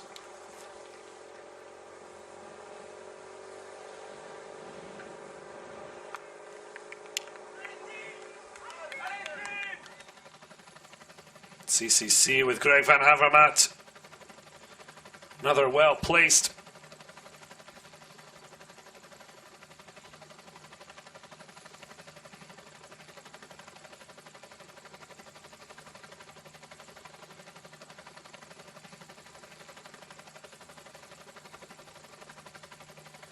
Can any of the chasing pack bridge the gap? Or will the winner be from this very strong and intimidating group? As Laurens de Plus leads out Stiba onto the Vebren Le Vieux Chemin. Not the hardest of the day, but still average of 5%.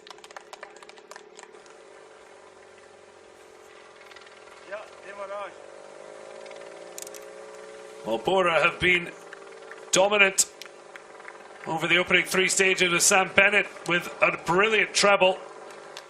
They've got Jay McCarthy looking to keep Bora relevant on this stage as Greg van Avermaet pushes that gold-tinted helmet forward.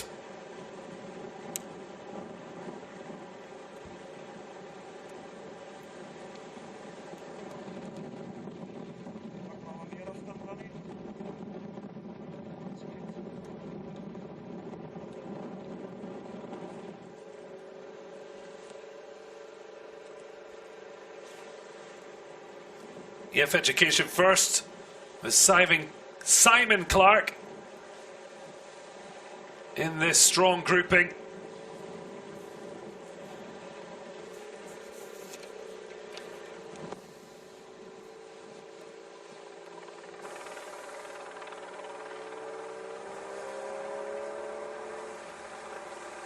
Chasing pack, hopeful They can make it up. Only 11 seconds to be fair, but the climbs could keep that or extend that. It's really going to depend on the form and how well the riders are feeling. But there you go, Stibar with the quartet of Belgians, Wellens and Wolf leading those. Greg Anderson and a pair of Australians leading out. But it's De Wolf being followed by Simon Clark. And Greg van Avermaet followed by Laurens de Plus of Jumbo Visma.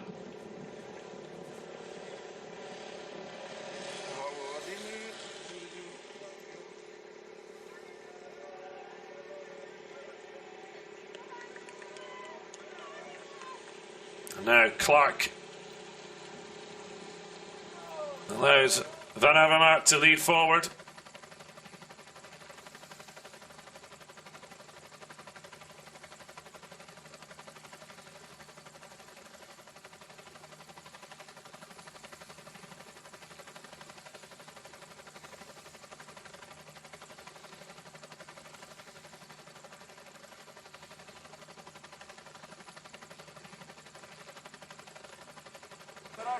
You can just see the gap being whittled down, but here goes Tim Wellens. Is this his move? Simon Clark working so hard to try and go with the Belgian two-time winner of this tour.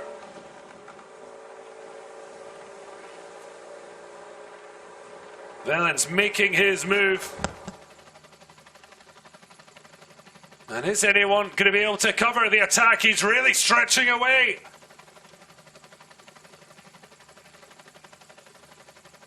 And is this to be the momentous break of the day? He wore the polka dot jersey at the Tour de France for 15 days. He's no mug in the climbs. But who has the ability to reel the Belgian in?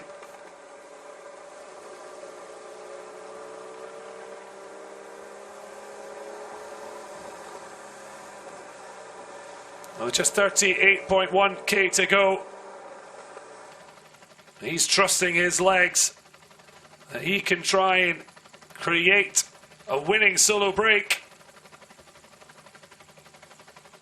Or maybe just force his rivals to have to put in so much effort to reel him in that he'll have an advantage come the end of the race. He has a quick look.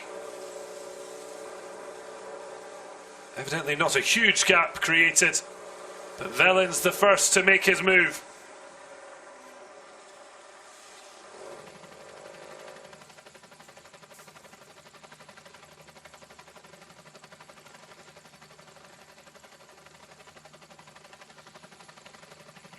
Weaving through the forests, which now bathed in sunlight, and crash there.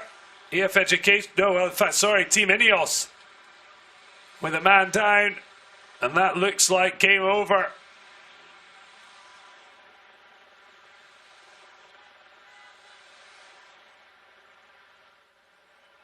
And this is the big problem, particularly on the wet. In fact, couldn't even see what particularly happened. It seemed to end up launched to the side of the road, potentially. So Ineos looked like being a man down as Tim Wellens leads out stage 4 of the BinkBanck Tour.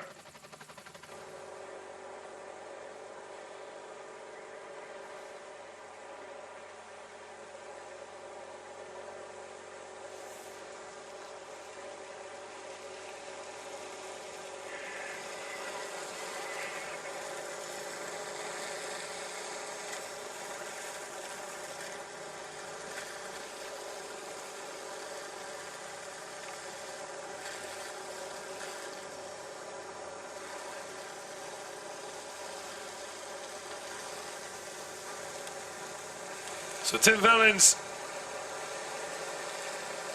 electing to sit ahead of the pack in the improving conditions here in the Ardennes. As we saw with the Ineos rider, the moisture on the road You'd imagine played a big part in his crash, or maybe just aligned with the speed around the descent in the corner.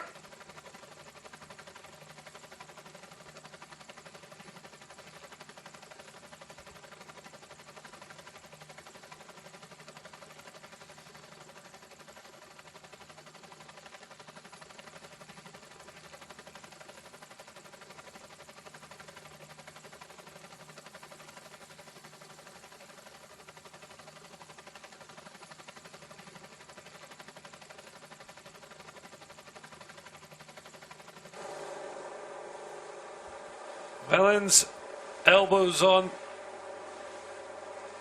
relaxed position, looking to keep a consistent cadence. See how the elbows rested nonchalantly on the handlebars.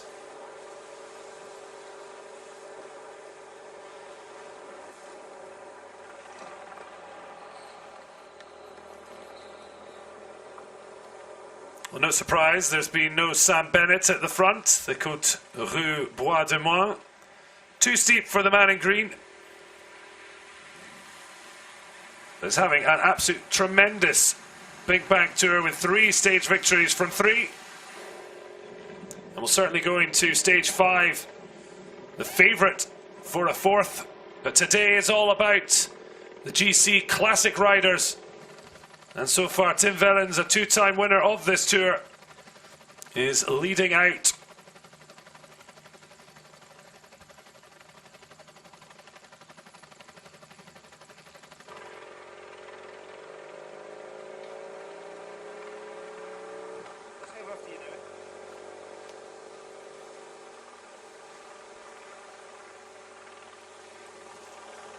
Here is the very strong chasing group.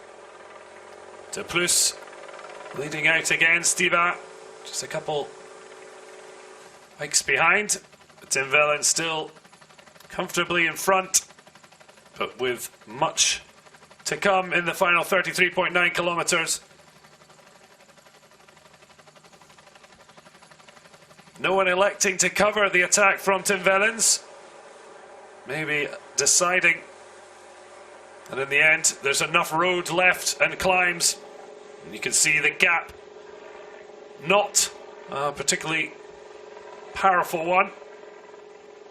So time for a snack and maybe just happy to let the chasing group catch up. Well, just to confirm, it was Filippo Ganna of Ineos who crashed.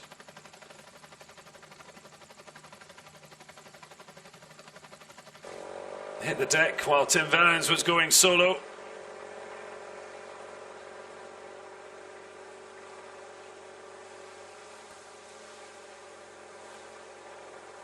No news quite yet if Ganna has got back up.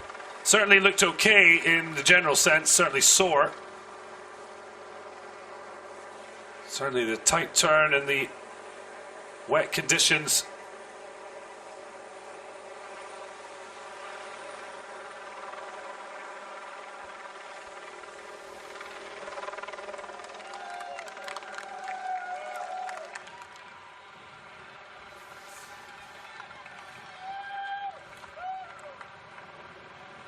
Simon Clark, you can see there, has fallen way back. Having been in the breakaway that caught Stan de Wolf and Kies.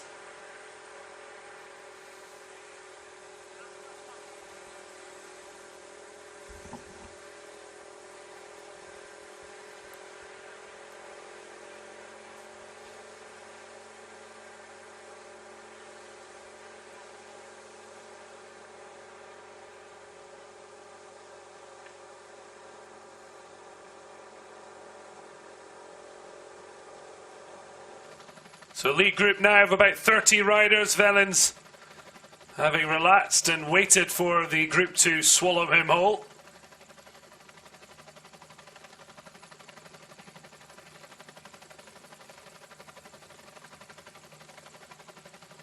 Wellens giving up his push, but certainly not to suggest he won't have another go later. Was a very long way out from the end, but certainly able to just test how the rest of the peloton would react.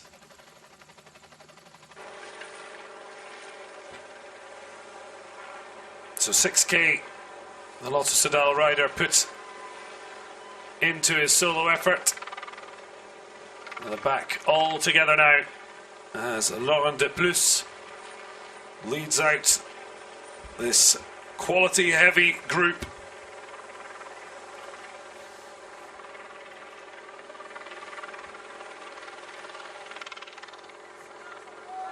So they're heading back towards the finishing line.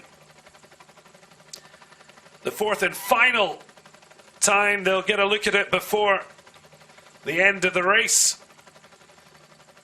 And hopefully with the weather improving, it was relatively dry and bright with the first tour round. For the second lap, the rain came lashing down. And now hopefully there'll be some time for the final trip to have dried up and let the climbs dictate how this race is ended.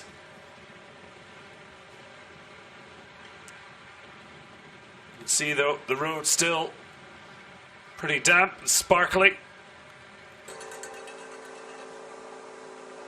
And now De Wolf, who was in that long breakaway before, leading the peloton, well, this lead group, I should say, in towards the finishing line.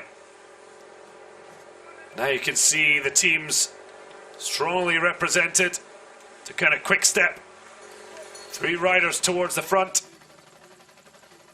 as they arrive back in Houffalize. And certainly from their squads, the kind of quick step.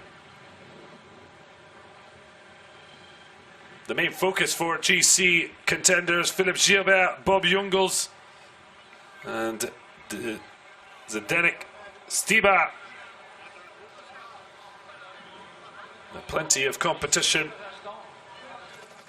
still to be fought out today inside the final 30 kilometers.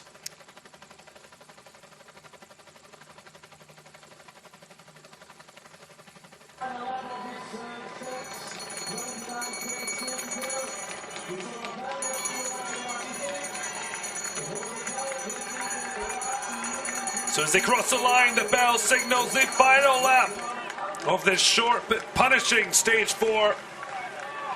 And the next time they arrive in Houffalize, it will be to salute stage 4's winner. But who will it be? It's a huge group to add from the Lotto Soudal, aiming to put Tim Wellens in position as the rest fight out to challenge the 2-time winner.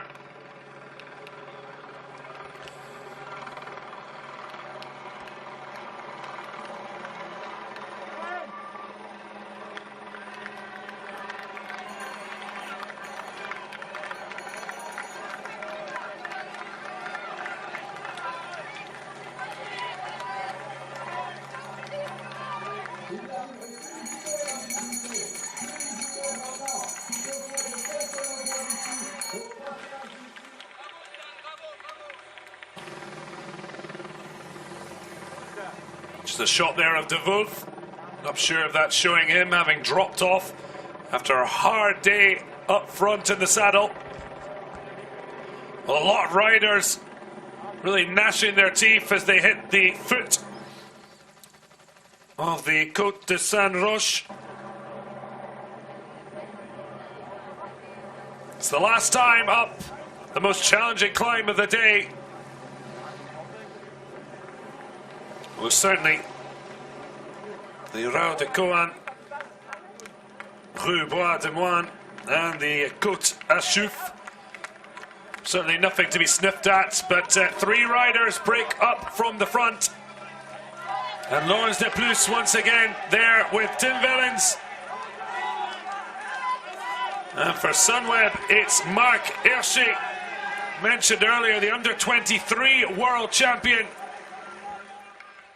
making it a trio at the top. Struggles for Philippe Gilbert, but we can see Stiba chasing the wheel of Greg Van Avermaet. Olivier Naesen there as well, trying to bridge the gap, but at the moment it's Wellens de Plus and Hershey of Switzerland and Team Sunweb who are out in front. No sign of Soren Kragh Andersen, who'd been involved in the breakaway on the second tour around. And in the final lap is his young teammate who's taken up the challenge. This seemed like it would be the defining climb on the start of the third and final lap. And it may just be Wellens de Plus and Hershey, two Belgians and a Swiss rider, leading out. I think you can just see Hershey's teammate Kragh Andersen trying to bridge the gap. Wellens already having made a solo effort for 6 kilometers. Maybe a testing ground break for what he plans next. With the trio stretching ahead of the advancing 4 riders behind that little grouping.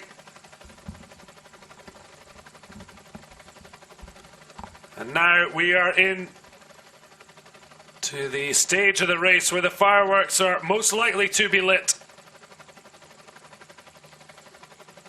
And all the top riders, as we see Greg Van Avermaet just passing by, Olivier Naesen.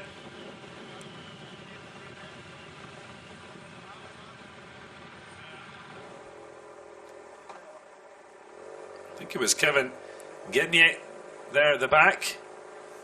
As we see Lotto Soudal's Tim Wellens lead out from the front. Wellens de Plus of Jumbo Visma. And third of the trio, Marc Hershey of Team Sunweb. And here is the chasing group. Michael Wagren of Team Data Dimension was leading there, but Greg Van Avermaet, I think, leading the chase group as they look to close the gap. Hershey doing heavy work at top for the 3 as they look to pick up some vital seconds ahead of the chasing group.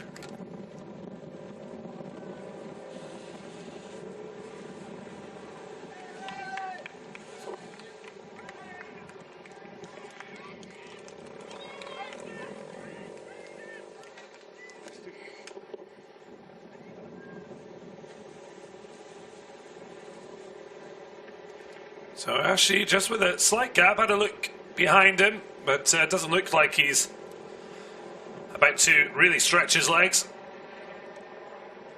The 20-year-old already having had a fabulous season. No wins as yet.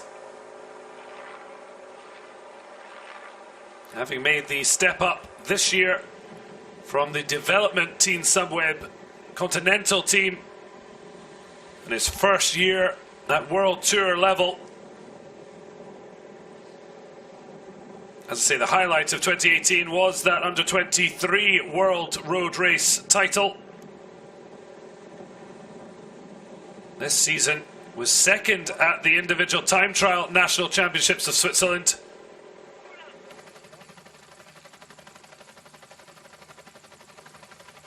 He's had 13 top 10 finishes between stages and jersey classifications.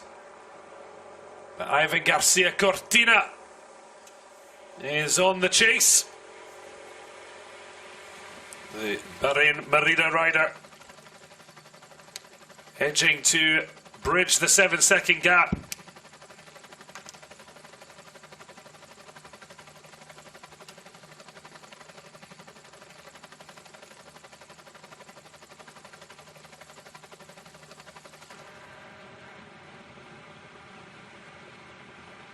Well, in the group of chasers, a man who's had a few problems, Sepp van Mark, just on the wheel of Mike Tunison.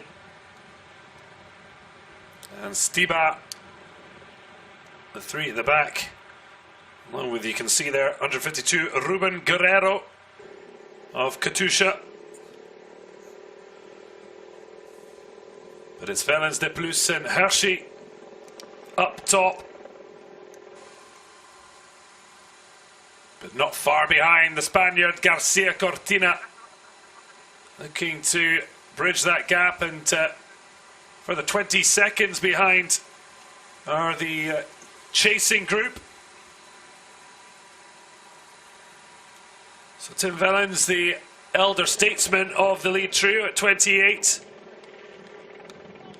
A two-time winner of this race overall, as well as 2016 Tour of Poland champion. This season,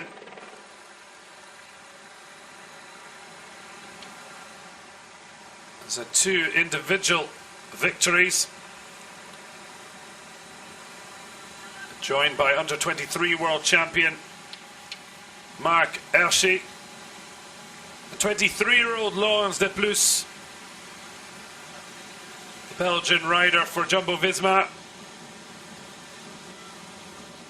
So that is biggest results in team time trialing for the Dutch team.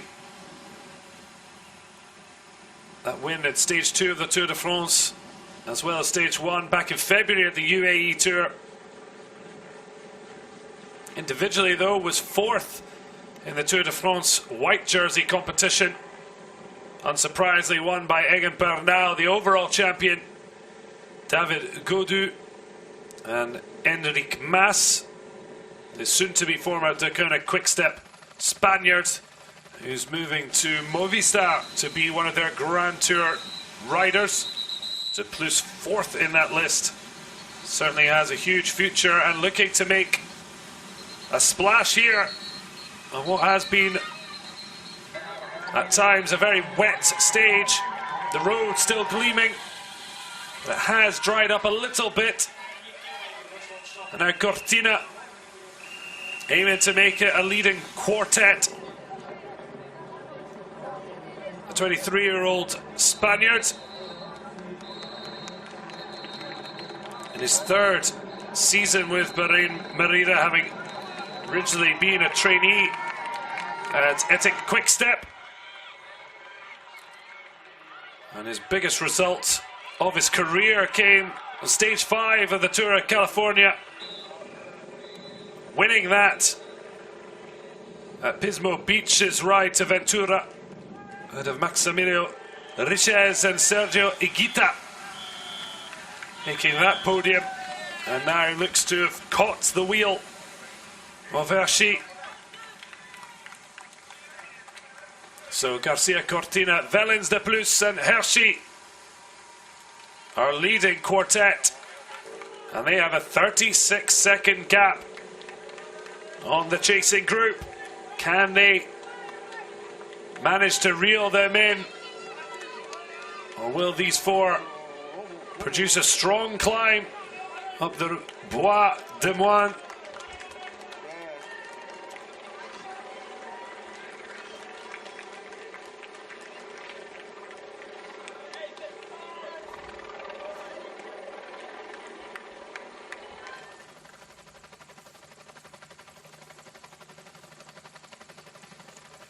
Well, tough climb again.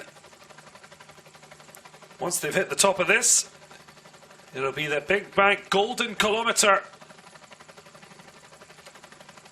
and a chance to pick up some extra seconds in the GC classification, so certainly not to be sniffed at. But here comes the chase group.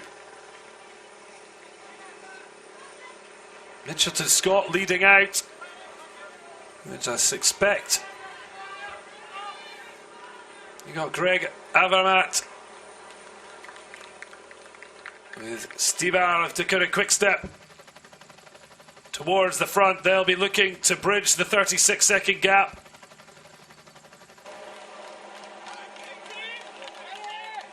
So De Plus leading out ahead of Hirschi, Wellens and Cortina as they work hard to hit the summit.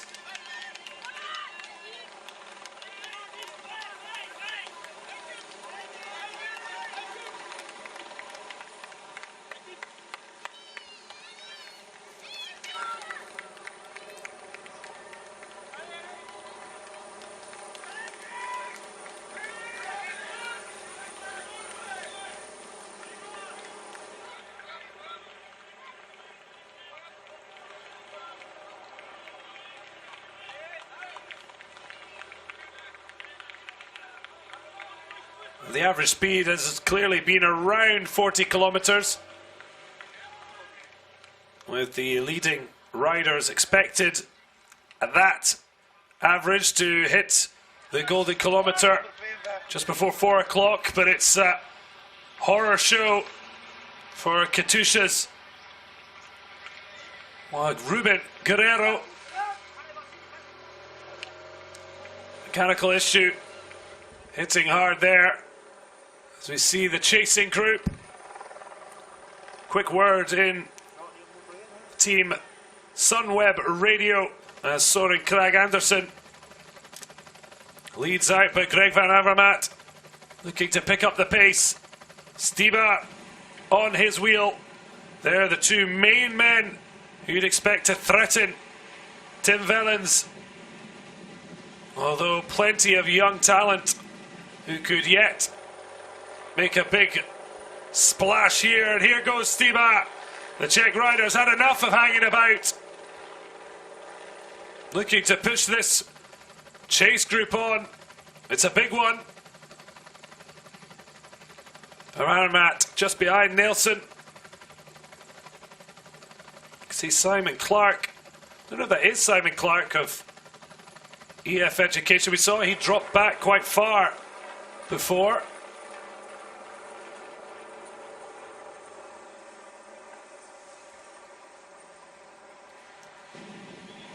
For the moment, the quartet maintaining 20+ second gap.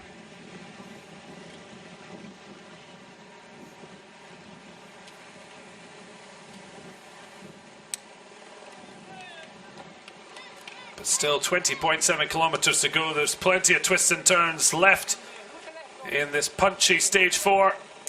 Sam Bennett with a triplet of stage wins on the flats. And now it's GC contenders to the fore. And 200 meters from the added bonus seconds for the GC. De Plus looked like he was kicking on a little bit there.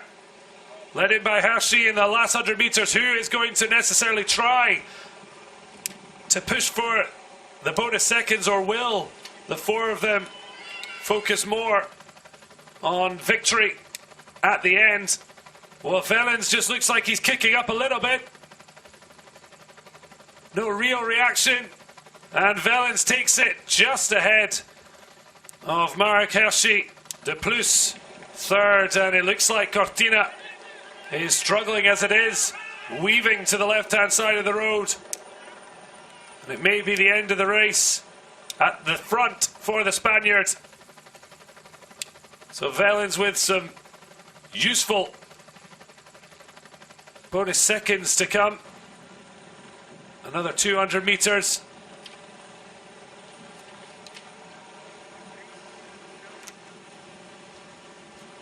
And back into De Plus, Hershey and Wellens with Cortina back on the wheel. De Plus looks like he wants to take it this time, but now there will be a battle here. Wellens up, as is Hershey. But it's De Plus. Hershey now coming strong. Oh, there's a bit of a coming together there. Well, you can see the reaction of young Swiss rider Hershey. That was a bit naughty from De Plus.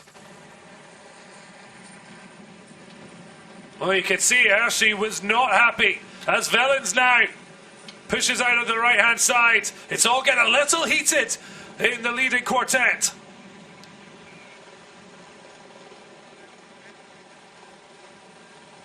Well, absolutely, you can understand wanting to be competitive, but De Plus really a little bit over the top. It's Cortina looks to pick up some bonus seconds of his own.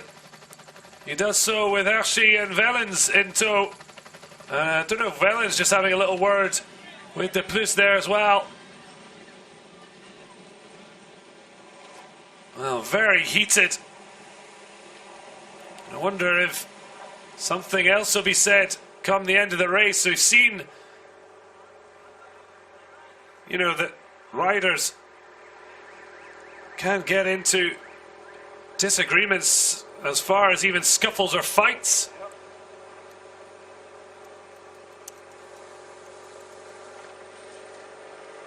And we certainly saw what can happen when it gets out of hand, particularly at the Tour de France,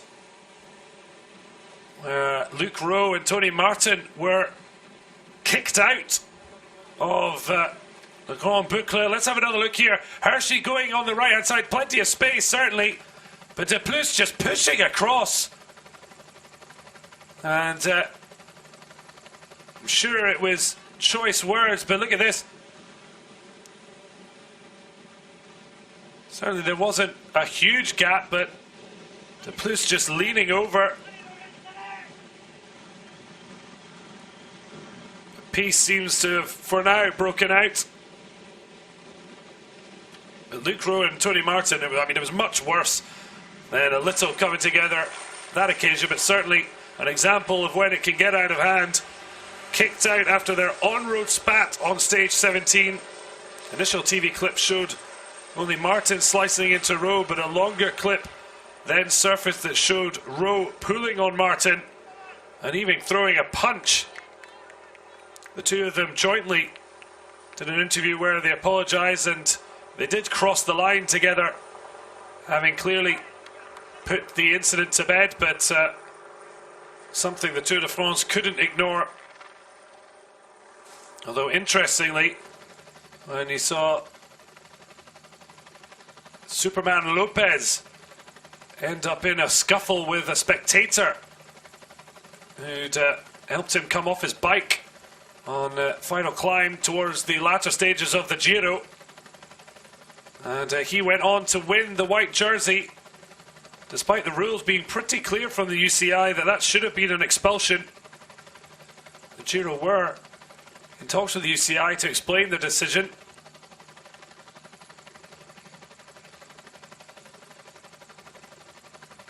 So certainly in this brutal examination of physical and mental attributes, it's one that can certainly leave riders really with hot tempers. Although you can see there, nice touch there between Deceuninck Quickstep and Katusha rider, just a hand on the back. Not sure what it's about, but the range of emotion certainly very much alive within the peloton. So the golden kilometre, Wellens taking the first ahead of Hershey and Cortina.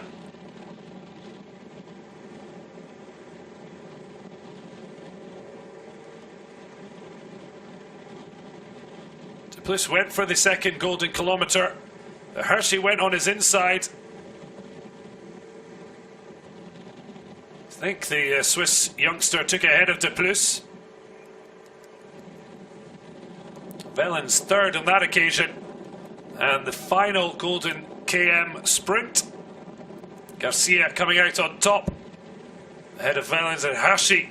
So we'll get confirmation of what bonuses that will do to the GC, but certainly some extra seconds gained.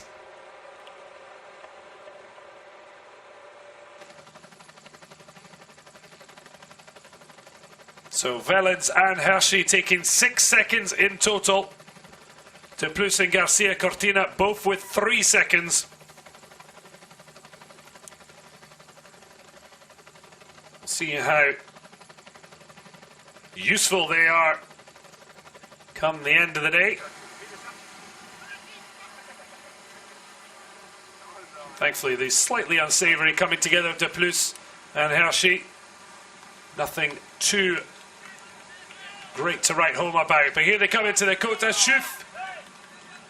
Certainly feels like it'd be as tough as hitting a few pints of the Belgian beer Schuf. Good at plus 8%. And certainly, I'm sure, riding up this 3 times will make you feel as dizzy and nauseous as a night on the Schuf. Certainly speaking from some experience, but it's Hershey leading out Cortina, Wellens just slipping back to take a little bit of a break at the back of the quartet with De Plus third. The chasing group now 37 seconds back. Gonna have to try and make up some time. This is the final climb of the day. Wellens De Plus looking to attack off the front of the lead group. Hesitation in the trio as to whether to cover the attack just yet or wait and see. There's certainly time to be had. But De Plus may be believing if he can get over the summit, that could give him a chance to really make a sizable break. But Hershey going now with Wellens on his wheel, and it looks like Cortina has been left behind. Looks like he's cracked finally. Did look the weakest of the 4. And now, considering the strength of this trio, in particular 2-time overall winner Tim Wellens, you feel like the winner will be coming from one of these 3 unless the chase group can really produce something special.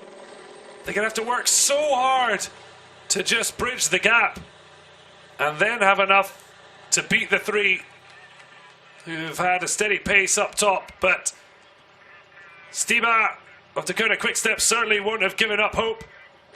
Still 14k to play with, but Tim Wellens, De Plus and Hershey for the moment out in front. And Cortina now struggling to keep tabs.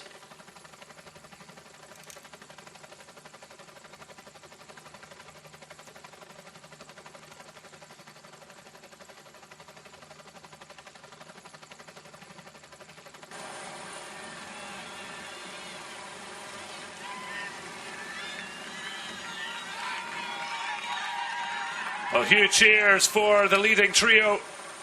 And who of these 3 musketeers are going to strike the winning blow?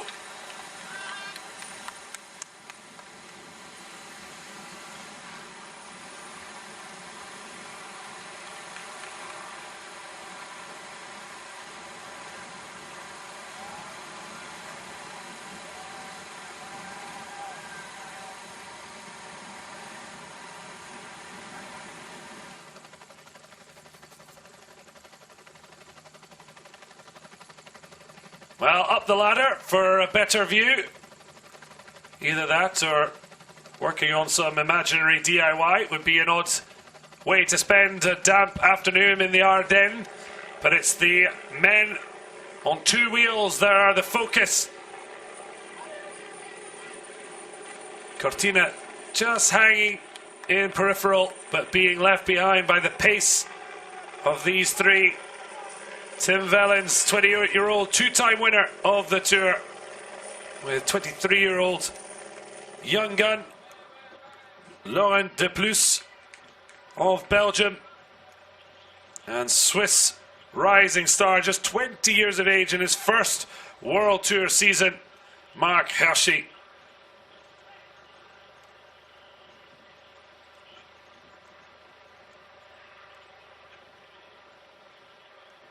So 2 Belgians and a Swiss at the top of the race. A home winner, certainly a likely conclusion. Can anyone bridge this 48-second gap? And certainly looking ahead to the time trial on stage 6 and the tough, hilly finale to the Tour. This really could be a dramatic blow To those who came with GC hopes,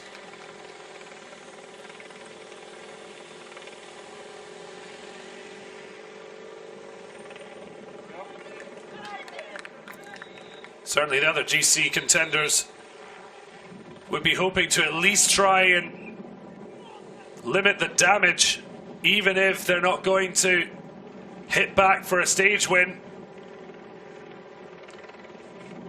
A little clearing of the nose for Hershey.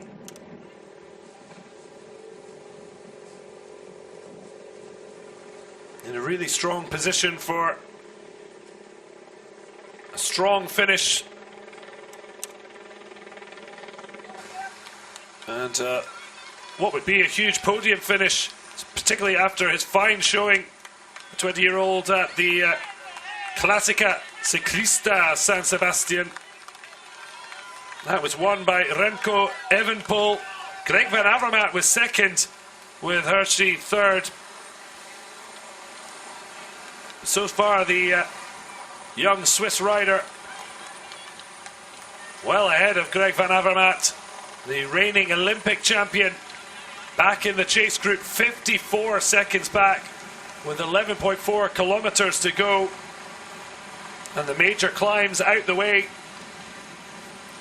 Well, the rain looks to have returned for a wet finish to a short but dramatic stage 4. But now they're finally kicking on, it seems. They really need to make their move now. Katusha leading out from the front. They surely don't want to let the gap stretch to over a minute. It's too strong a trio up front to give them too much leeway.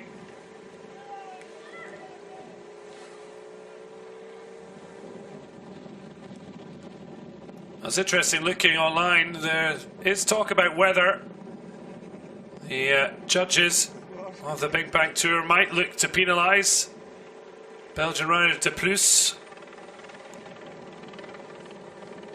But something for another day.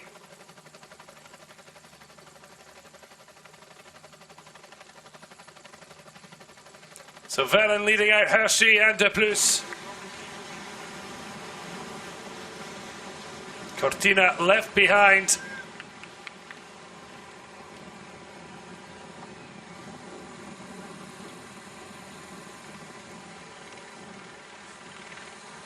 Inside the final 10 kilometers for the three men up the road.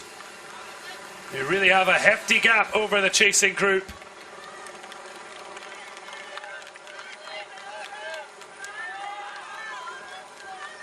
Stabilizing around 50 seconds.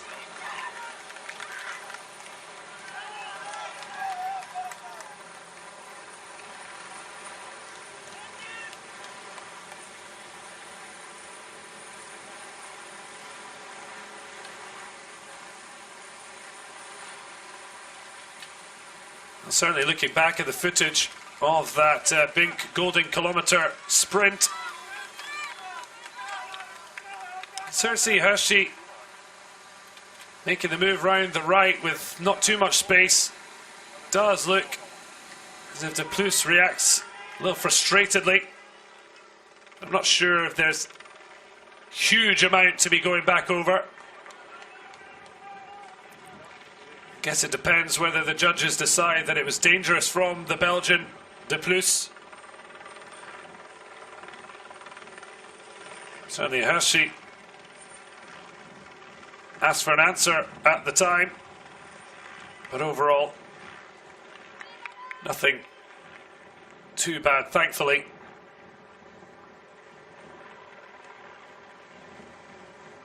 But it's so far incredibly impressive showings from the youngsters De Plus, and especially 20-year-old Hershey, battling with experienced Wellens for the stage victory.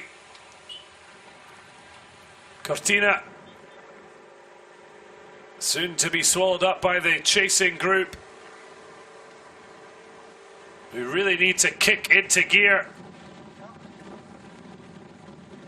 if think they're going to have any chance of reeling in this lead trio. Or at least, at worst, limit the damage in the GC. Wellens and Hershey already with 6-second bonus for their overall time. De Plus picking up +3 along with Cortina. The Spaniard dropped a while back, and now it's a little push from Hershey, nothing too grand.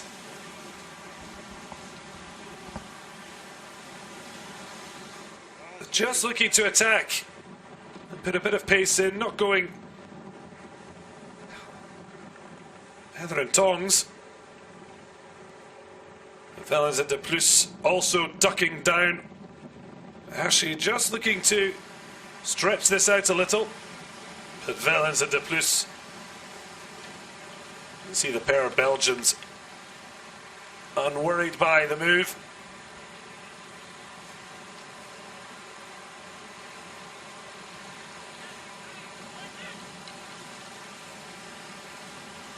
So hard to see anything other than a stage winner from this trio.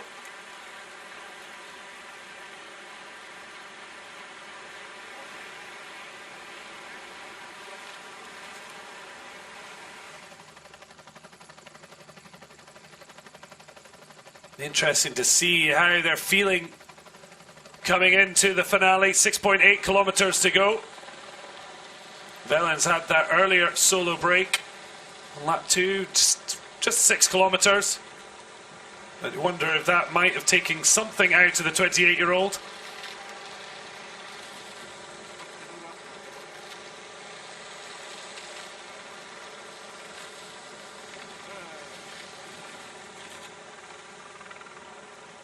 The gap is dropping. 37 seconds. Cortina, though, just ahead, but looks to have finally been caught there. But do they have enough time? Or is it just a case of limiting time that the leading three would have in the general classification?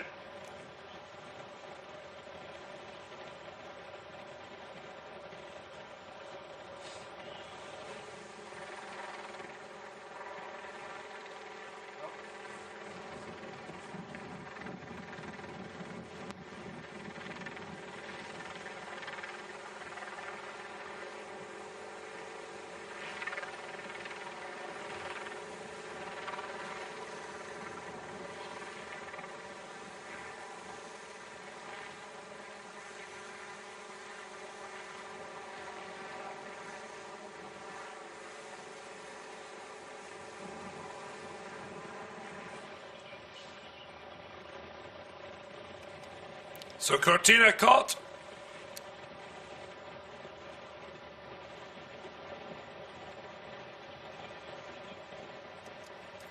So Cortina joined by Wagner, Andersen and Olivier Nissen.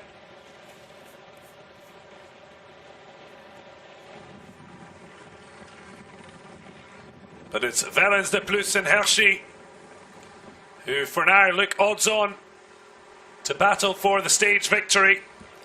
With just 5 kilometers to go, 45 seconds. Surely too big a gap. As these three look pretty sprightly, considering the hard day in the saddle.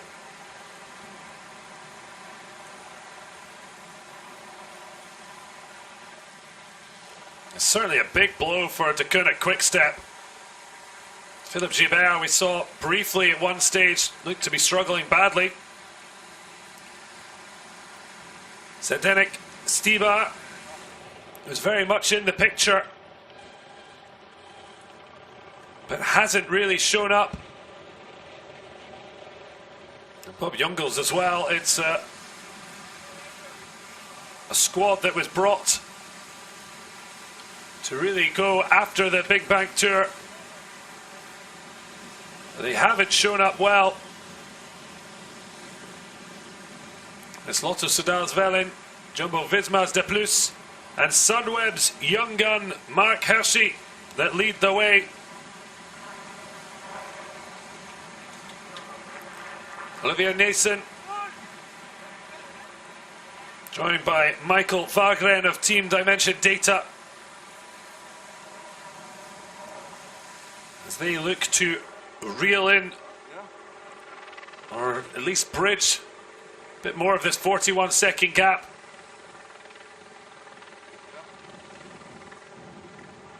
But these three riders braking perfectly off the Bois de Moine.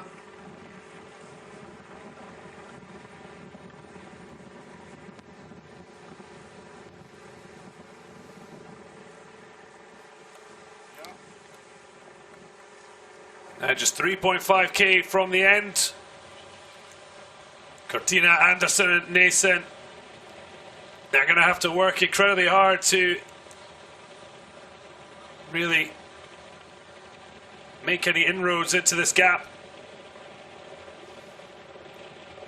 As I say, not really about the stage win now, more against protection of the gap that these three may hold when the GC classifications are shown after the final act of this stage 4.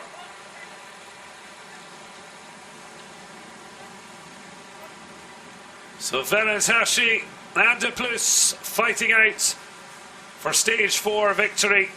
It's been Sam Bennett's show in the opening 3 flat stages, who will be taking the leader's green jersey and the stage triumph. Will it be the experience of Tim Wellens or the youthful exuberance of De Plus, or under 23 world champion Mark Hirschi?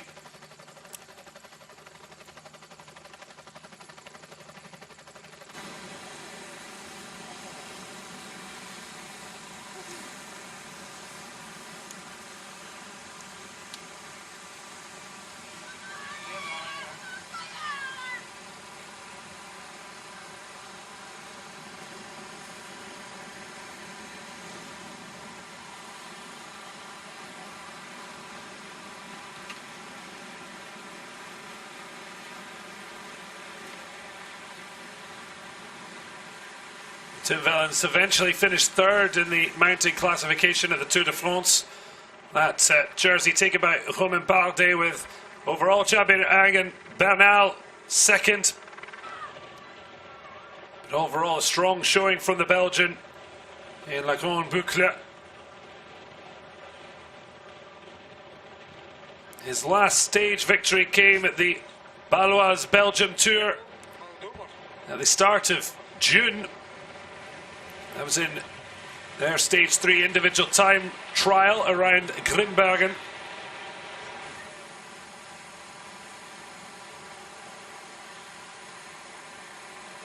Other than that, his best showing was a points classification victory at the Vuelta a Andalucía in February. He didn't finish the Classica San Sebastian. That is the 2-time winner of what was then the Eneco Tour, going to make a big splash in a bid to become a 3-time winner of the BinkBanck Tour. Well, he's looking to head out as they hit the Flamme Rouge. Mark Hirschi, just 20 years of age, in his first World Tour season. This could be a huge moment for the under-23 world champion. Or will it be 23-year-old Belgian Laurent De Plus who leads the trio out? His successes this season have only come in team time trials.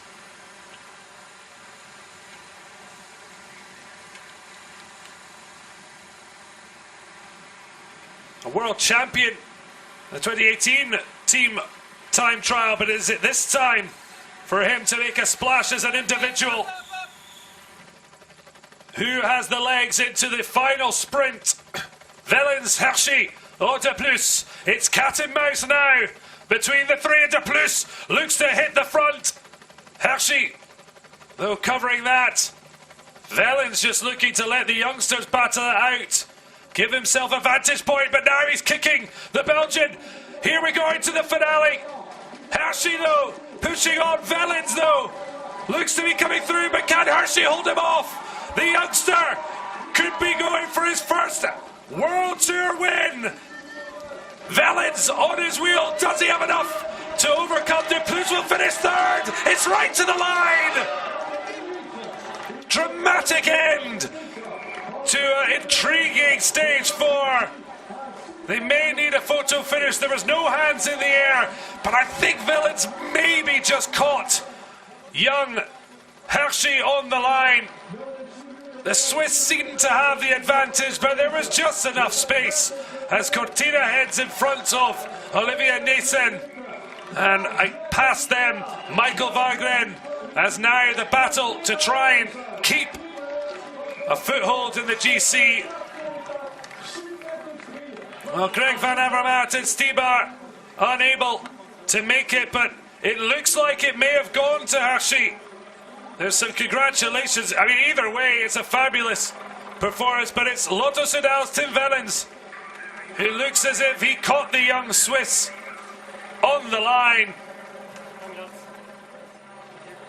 Well, congrats between the two. It does look like it's Tim Wellens who has taken a home victory.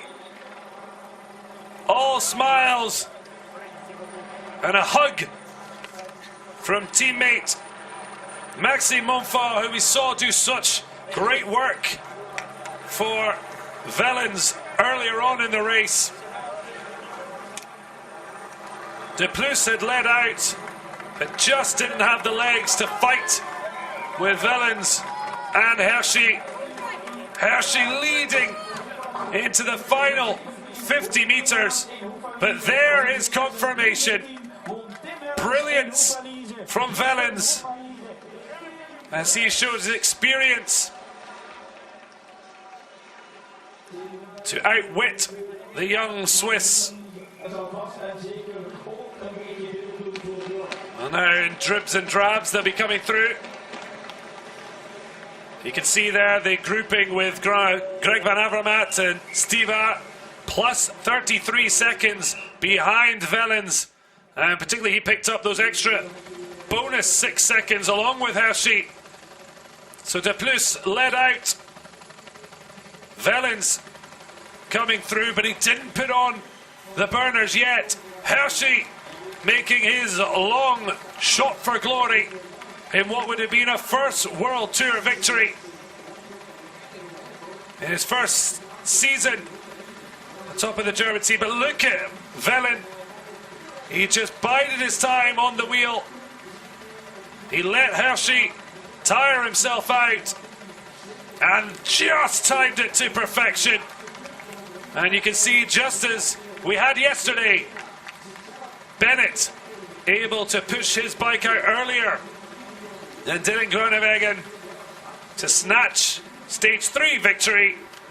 No different in this two-way sprint for the line. And it was the experienced Wellens who outwitted the young Team Sunweb Swiss Maestro.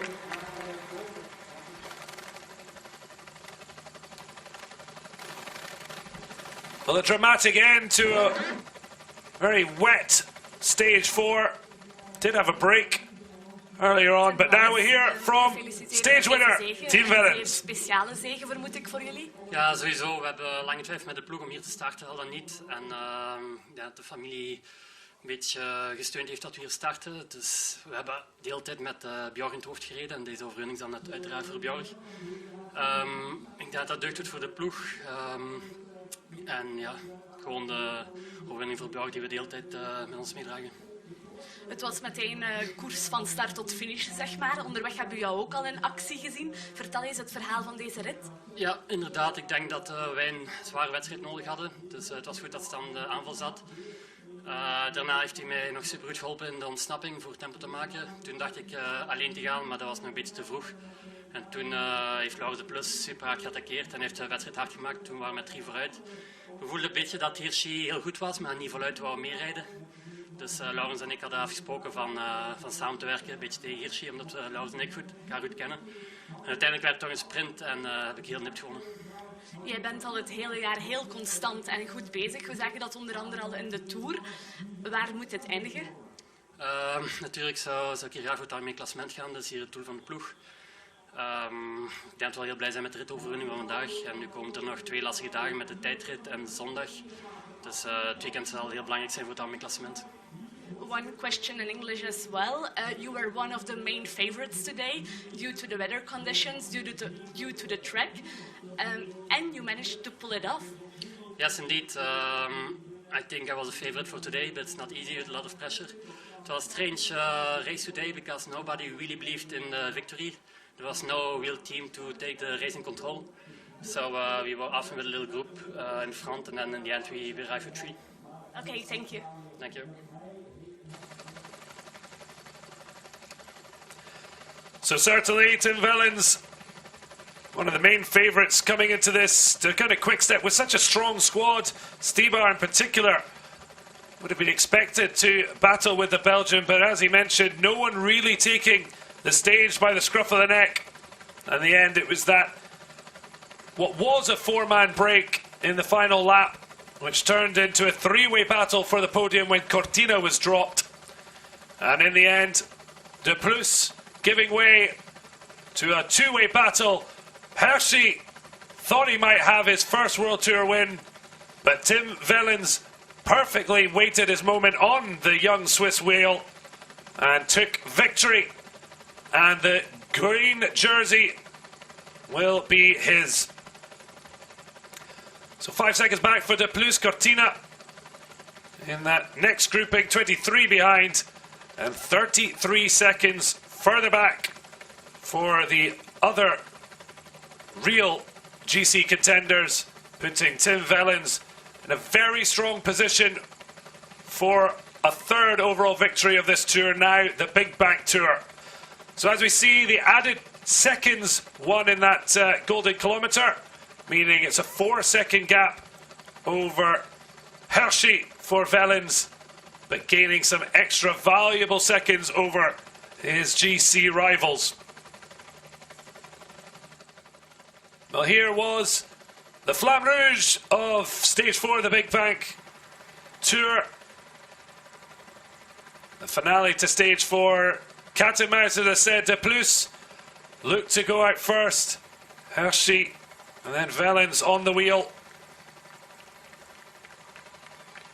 See De Plus nervously looking over his shoulder.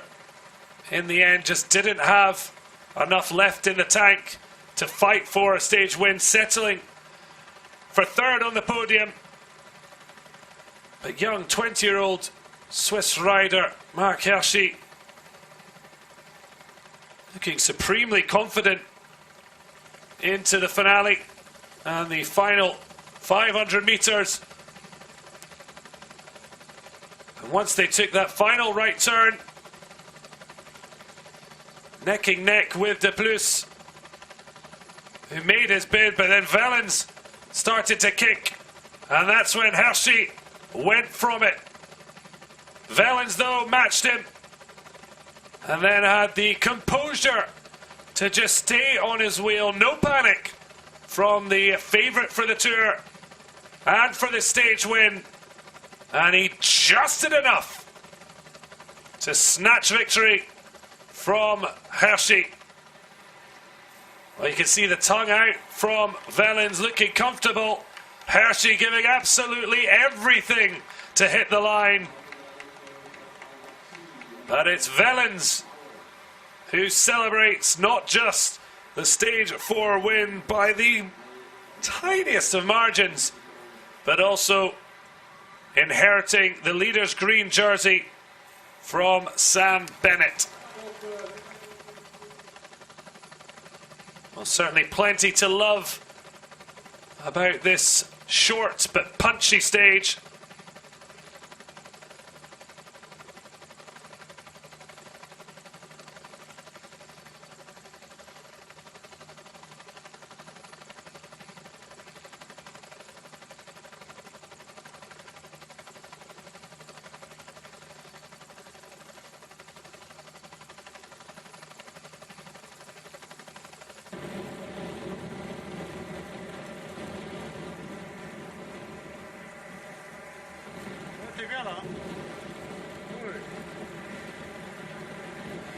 This was the moment official word was given to Wellens.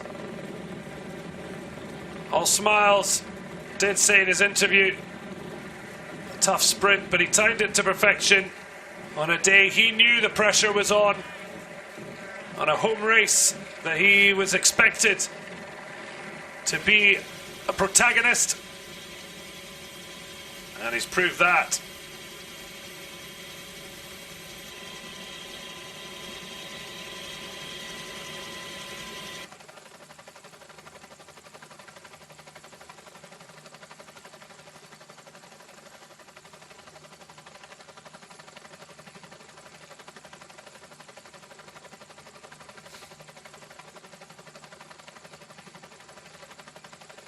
So the weather certainly has been changeable. We've had showers, sun, and a return to the rain. And in the end, thankfully, far less issues than we saw yesterday, with plenty of crashes and incident. But it was the early lead of the duo, Stefan de Wulf and Iljo Kies, leading out as Greg van Avermaet looked to be in good form early doors as the rain started to pepper the peloton.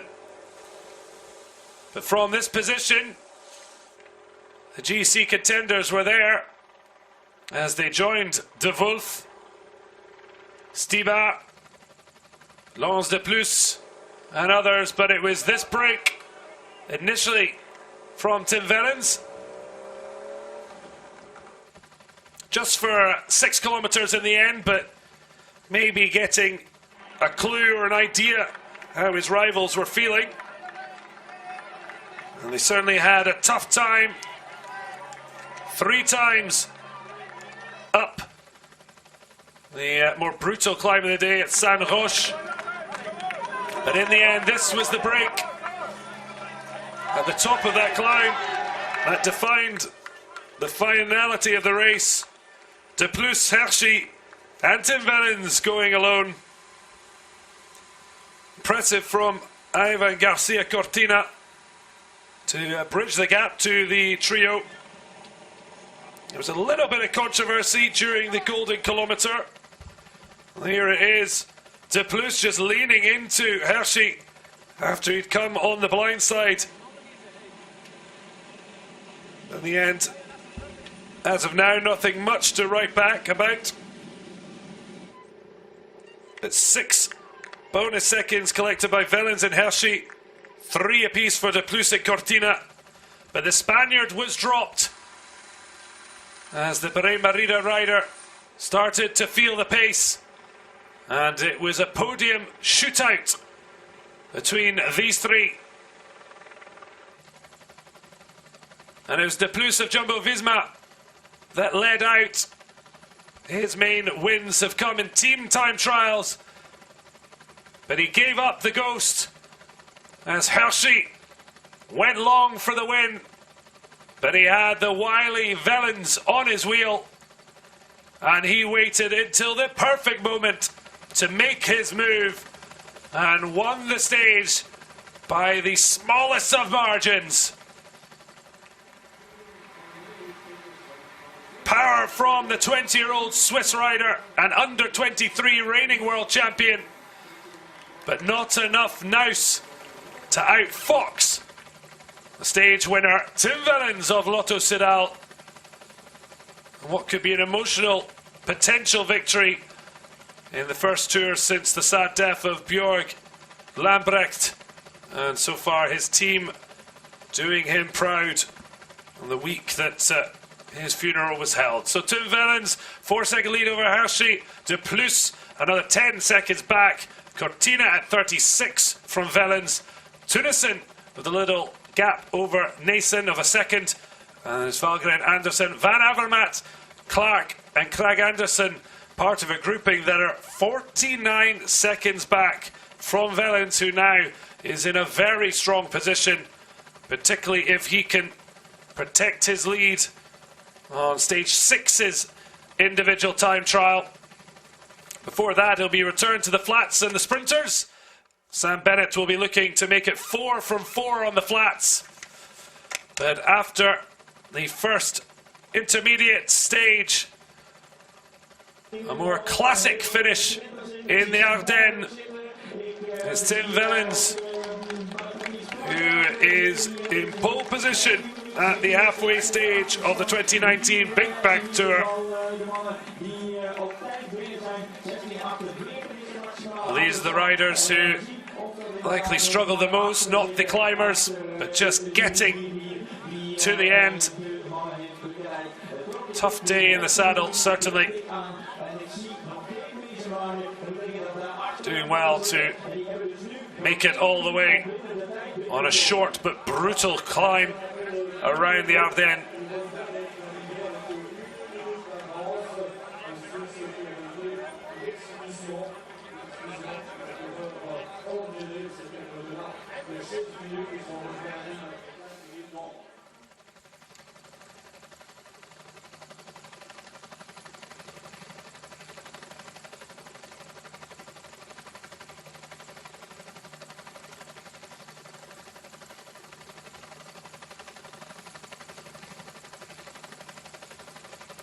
So a fabulous day for Lotto Soudal team.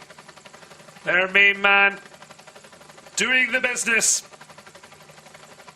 They've taken the back seat to other teams on the sprint days. But they came with one specific goal in mind, and that's to put this guy in the BinkBanck green. They've done that at the end of stage 4. Will they be able to do it at the end of a week racing in Belgium, with the individual time trial taking place in the Netherlands at The Hague?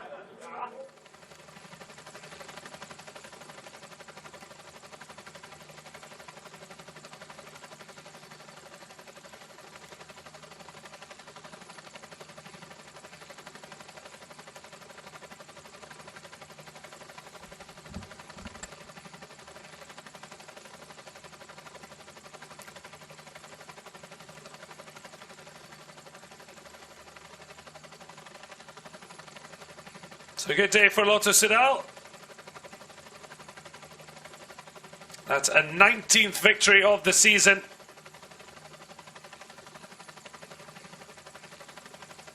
And Tim Wellens first since the individual time trial of the Ballois Belgian Tour. Certainly something that will give him encouragement, having also won the individual time trial at the Vuelta a Andalucía. He'll feel he's in prime position to give himself a lead to protect on stage 7.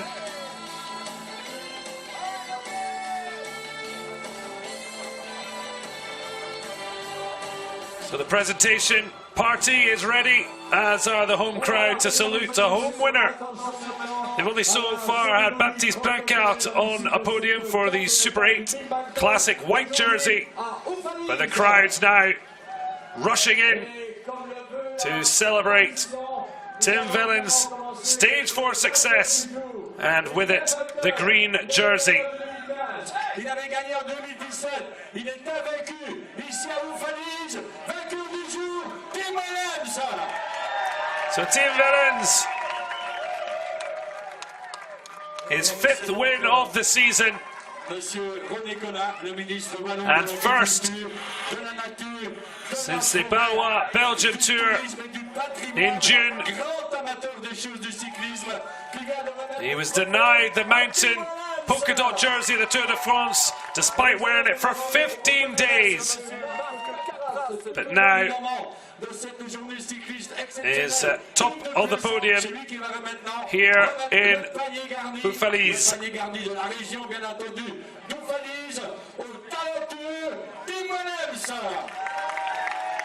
Et n'oublions pas le fameux fût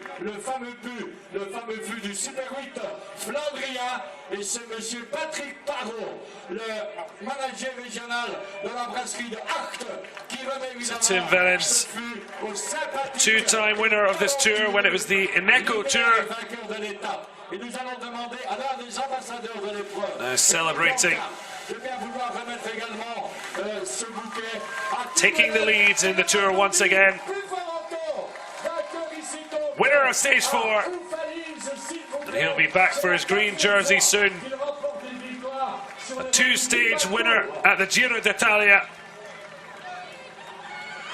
Tim Wellens on top at his home tour, BinkBanck Tour, leading out Hershey and De Plus over the line. Cortina fourth, Nelson, Anderson, Tunison, Anderson, Krag, Smith and Greg Avermaet making up the top 10. But you can see why the bonus seconds picked up. Certainly appreciated by the leading riders, and in particular the new tour leader, Tim Wellens.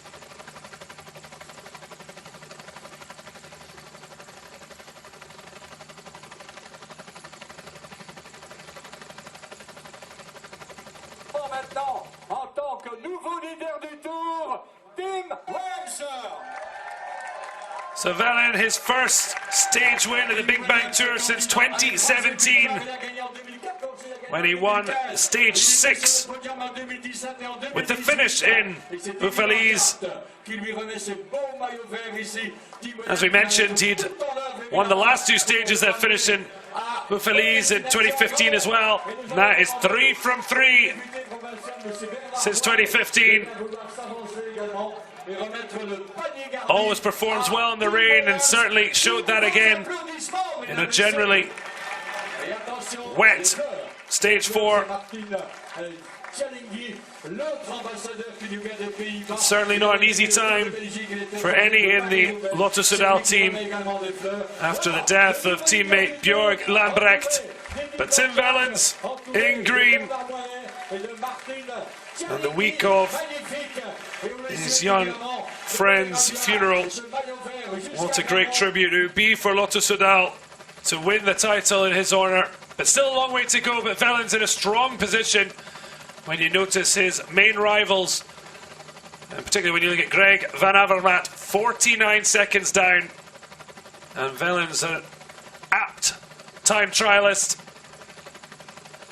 Hershey just 4 seconds down, but it's Tim who is in pole position and a happy recipient of his array of gifts. Certainly easier to share when you keep getting more and more. Wellens twice on the podium, able to enjoy a whole array of presents.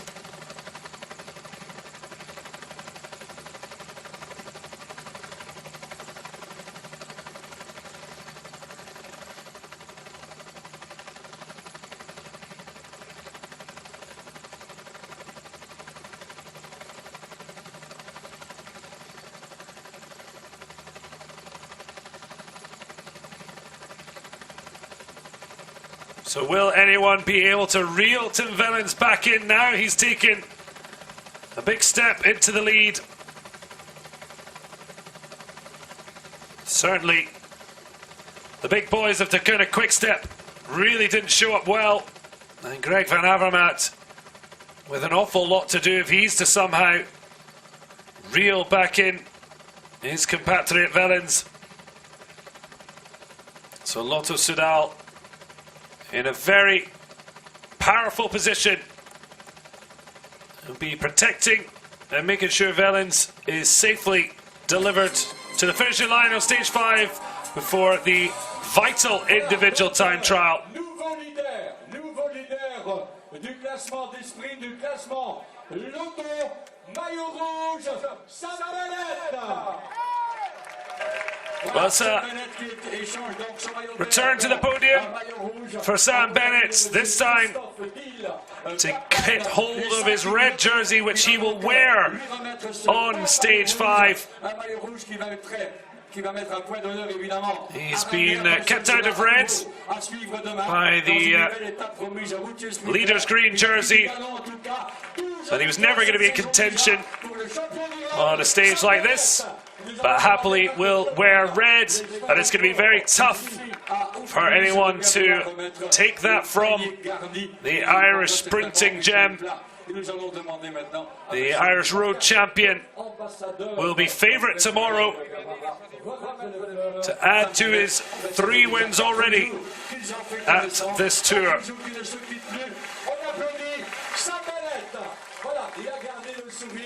So Sam Bennett, the leader of the points classification. It's Wellens in green, Bennett in red. So there is confirmation. Still a 24-point lead for Bennett over Philipsen, with Groenewegen on 60. No real movement generally. Tim Wellens obviously moving into the top 10 after picking up the maximum points for finishing first. Well, day to remember. Often you get a bouquet of flowers.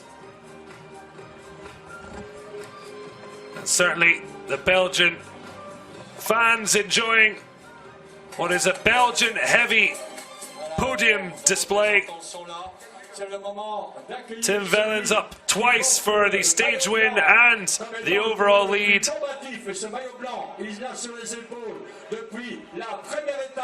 And now still safely in the Super 8 white combative jersey. The home crowd get ready to welcome Baptiste Placard. All smiles. He able to just take an easy ride around Wellens.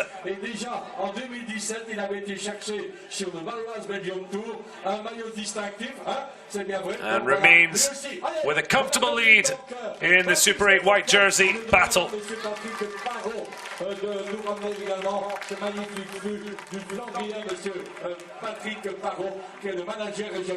De la brasserie Art, toujours présente évidemment dans tous les grands rendez-vous cyclistes. Il nous reste encore à demander à BinkBanck d'accomplir cette tâche qui lui va si bien, le remettre les fleurs au sympathique coureur de Wellens avec le sourire. It's always nice to be a leader in a classification. Placard in the Super 8 classification lead. And hasn't had to push himself too hard, other than the obvious obstacles along the course, but remains well out in front over Thomas Brengels and Łukasz Wisniewski. Laurens de Plus, the biggest climber, into 5th with 14 points, but very much Placard's jersey for the foreseeable future, and unlikely to be seeing it taken away with that huge advantage.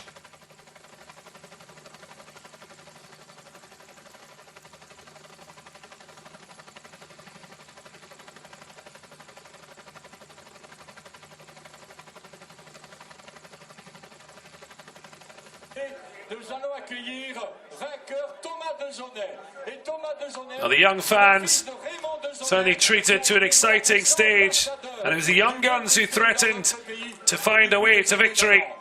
De Plus, at 23, unable to live with the leading two. 20-year-old, the under-23 reigning world champion.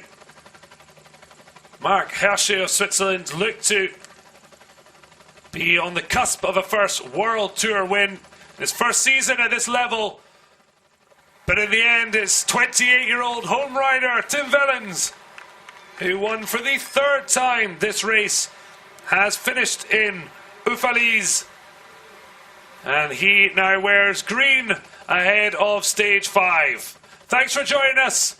We'll see you tomorrow as the tour really hots up, but it'll be back for the sprinters before stage 6 and 7 decides the winner of the 2019 Tour BinkBanck.